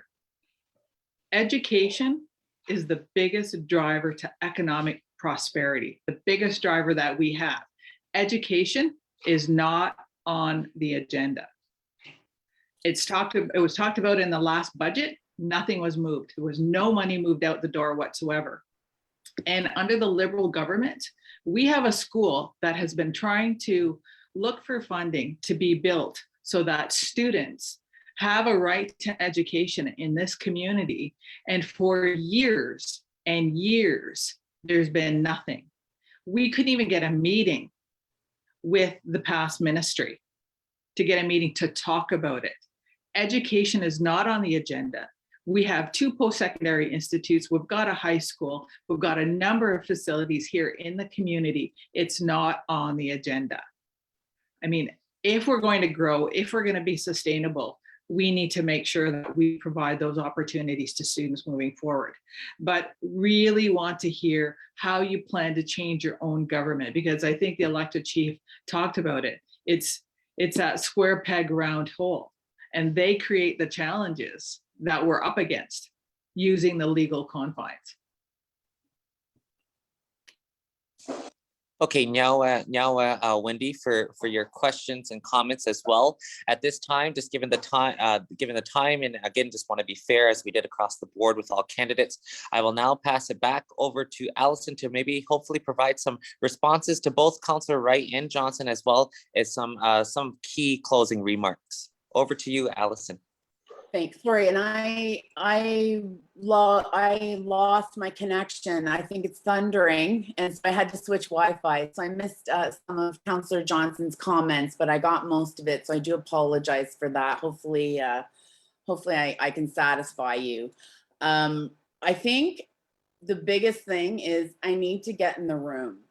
And I need to, I'm hearing now exactly what the issues are that the council is raising. I agree with education. Education is the foundation of our children, of our future, and of our culture. Amos Key and I discussed the Indigenous Languages Initiative, and that being a proponent both for rurally located institutions and but also urban as well. I know that there is funding that's earmarked for returning to class and addressing different issues, but I appreciate what Councillor Johnson is saying is that schooling, and in terms of indigeneity, the focus is more on the reconciliation and water advisories versus real life issues. And I agree with Chief Hill. What I should say in terms of creativity, I'm a negotiator. So matters that go to trial are few and far between. 90% of all family and criminal law are negotiated settlements. And that's where you have to get creative. That's where you have to look, outside the box. That's what I do day in, day out. But realistically, I still have to get in that room to even have a chance to do that. So, I'm not going to sit here and I'm not going to make promises that I can't obviously rely on or have no power to do where I'm not the MP. If I were the incumbent and you were taking me to task, I'd be able to say, yeah, I didn't do this, I didn't do this, I couldn't do this, and we would have a dialogue for that. I will tell you that Carolyn Bennett has reached out significantly to me. The Prime Minister has also been has outreached to me as well. I believe they are listening. I believe they're committed. And if Carolyn Bennett again is reelected, and if she continues as that minister along with Mark Miller, those are people that I will be challenging and that I'm already making connections with now. So I don't hear about anyone else making those connections quite fairly. And I think you have to, as I said, you have to have that strategy. You have, and I'm sincere, but I'm also upfront. With respect to the water advisories and money and funding coming down and whatnot, I think making agreements and ensuring that those transfer payments go to where it's stated has to be done. It has to be written down. It has to be in an agreement. There has to be understanding and respect and negotiation to do that. I completely understand where you're coming from about, well, if we're paying 150 million in excise tax, why can't we exchange that, you know, for A, B, and C and make an agreement and be done with it rather than 20, 30 years of nonsense? I agree completely. And that's why I think this is the time. This is the moment where we can seize that real opportunity and getting me in that room. I really, truly do. And, you know, the people that know me know I am accessible. Know, you know, my clients know they can text me any time of day. I've always allowed clients to text me my entire career. My friends say, you're insane. Why do you do that? Are you nuts? You know, they don't give out their cell phone numbers and don't allow texting. I do, because I want people to be able to get a hold of me. I don't want to be inaccessible, even when it sucks and it's hard and you have to answer those tough questions. Similarly with email. So, and I've been told even here, they're like, you'll never be able to do that. You know, if you're the MP, you'll never be able to hear everyone or listen to everyone or respond. Well, I disagree. I think that's bullshit. And I would promise absolutely that I will listen, that I will read everything, that I will look for a solution for anyone who wants to look for that, and that we can be creative together. But I have got to get in there. I appreciate as well about the not being inspired to vote for a leader, for a party. However, you know, Councillor Wright, I respect that. And I want to say, do respect in our community the people who traditionally or fundamentally do not believe in casting a vote. That's not what I'm talking about here. I do respect that. But that's where, if you want to actually go and you don't believe in anyone, then go and spoil a ballot at least, because at least it gets those numbers out to say they went, they didn't buy in. At least it gets that message. That's really what I want to happen in our community on the federal level, obviously the provincial level as well, but it's the federal level that needs the attention of the community. And I believe as the candidate, I believe we have that attention, and the party's very, very serious about this riding, about the people here, and about moving forward. And I would call them out on it if they don't. So I think those are my comments for today. Again, if anyone wants to email me, please do. You can get team@alisonmcdonald.ca is the general email.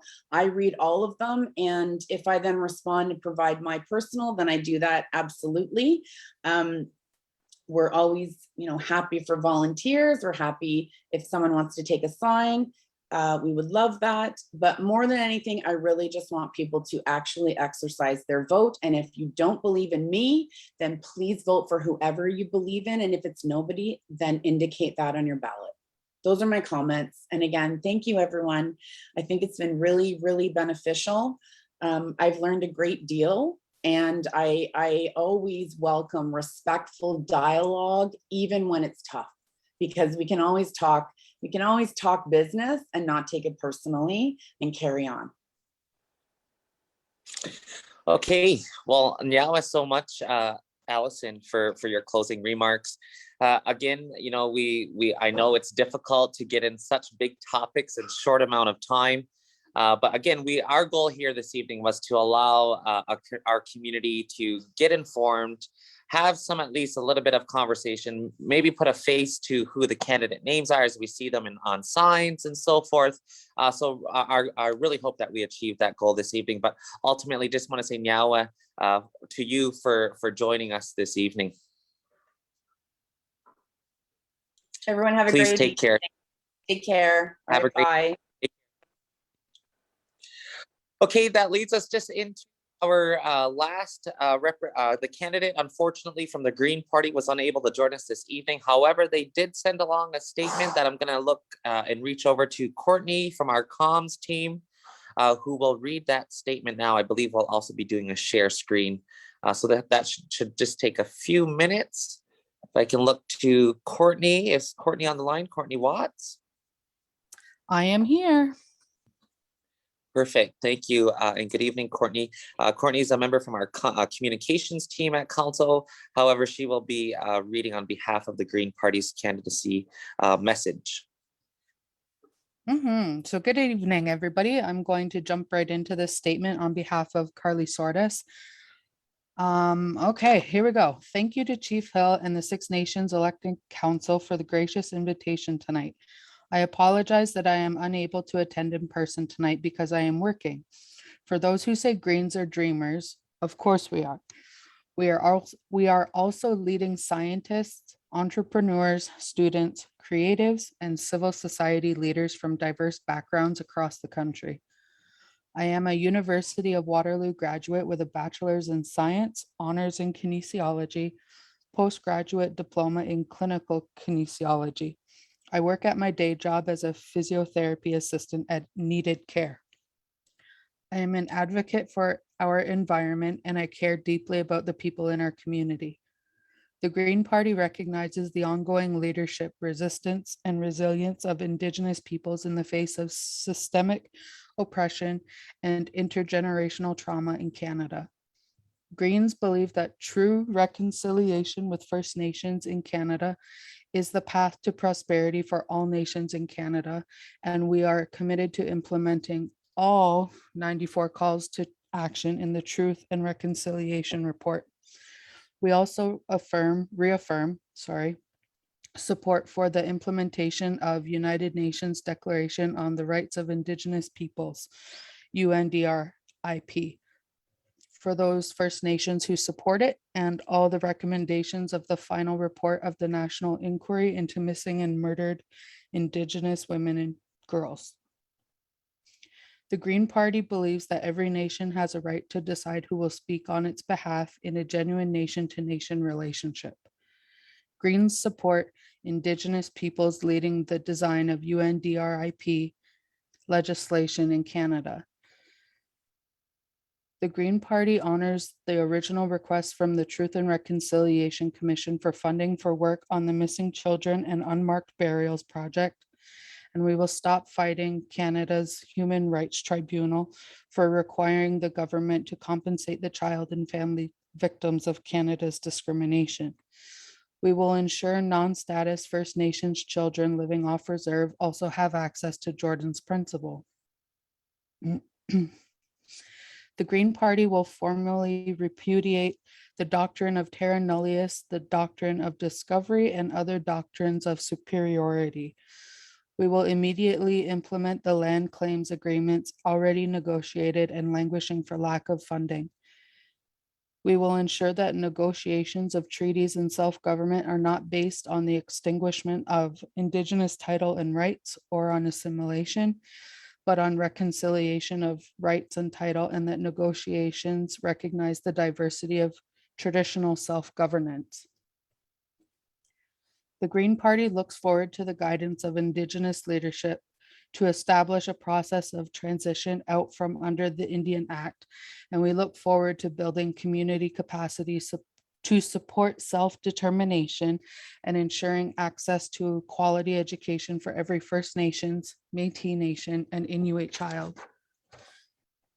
Canada has a profound legal and moral obligation to reconcile and provide restitution for the colonial relations marked by violent expropriation, displacement, and forced assimilation that have undermined the cultural governance and economic foundations of the Indigenous peoples of this land.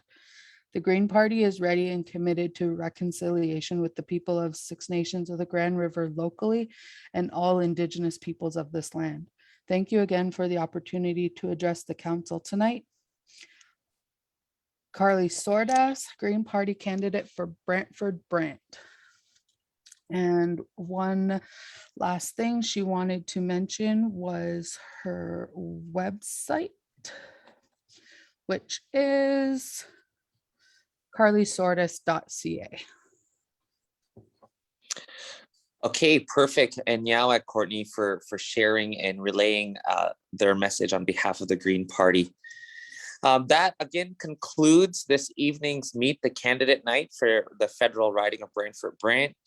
Just really quickly, before we sign off, I did want to also just kind of give our community information of advanced voting.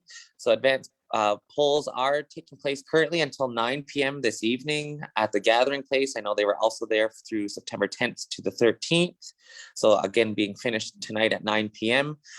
Election day, September 20th, is voting will take place. Polls are open from 9:30 a.m. until 9:30 p.m. again at the gathering place, which is located at 2593 Chiefswood Road. You can also vote by mail, which is applying before tomorrow, Tuesday, September 14th, before 6 p.m. For more information on other voting options, you can please visit elections.ca or by calling toll free at 1-866-238-4181. Again, the Elections Canada office is available at 150 Savannah Oaks Drive in Brantford, Ontario. Again, just want to say nyawa and thank you also to our political team, Christopher, Tammy, Jill, as well as all of our councillors, and most importantly, our community, for joining in, tuning in, and listening live this evening to, again, get more educated on the different parties' platform and really to meet the candidate and how they would be best advocating for Six Nations initiatives and so forth. So again, the upcoming election is September 20th. And again, we did have a successful evening and just want to also most importantly thank each of the candidates. So right across from Larry Brock to Adrian Roberts to Cole Squire and as well as Alison McDonald and just also from the Green Party as well, Ms. Sordes. Thank you to each of them for joining us and providing some of their message and what they want to see also change or rather look to in the riding of Brantford-Brant. With that being said, just want to say nyawa to each of you for joining us. And have all a good evening and stay safe. Thank you.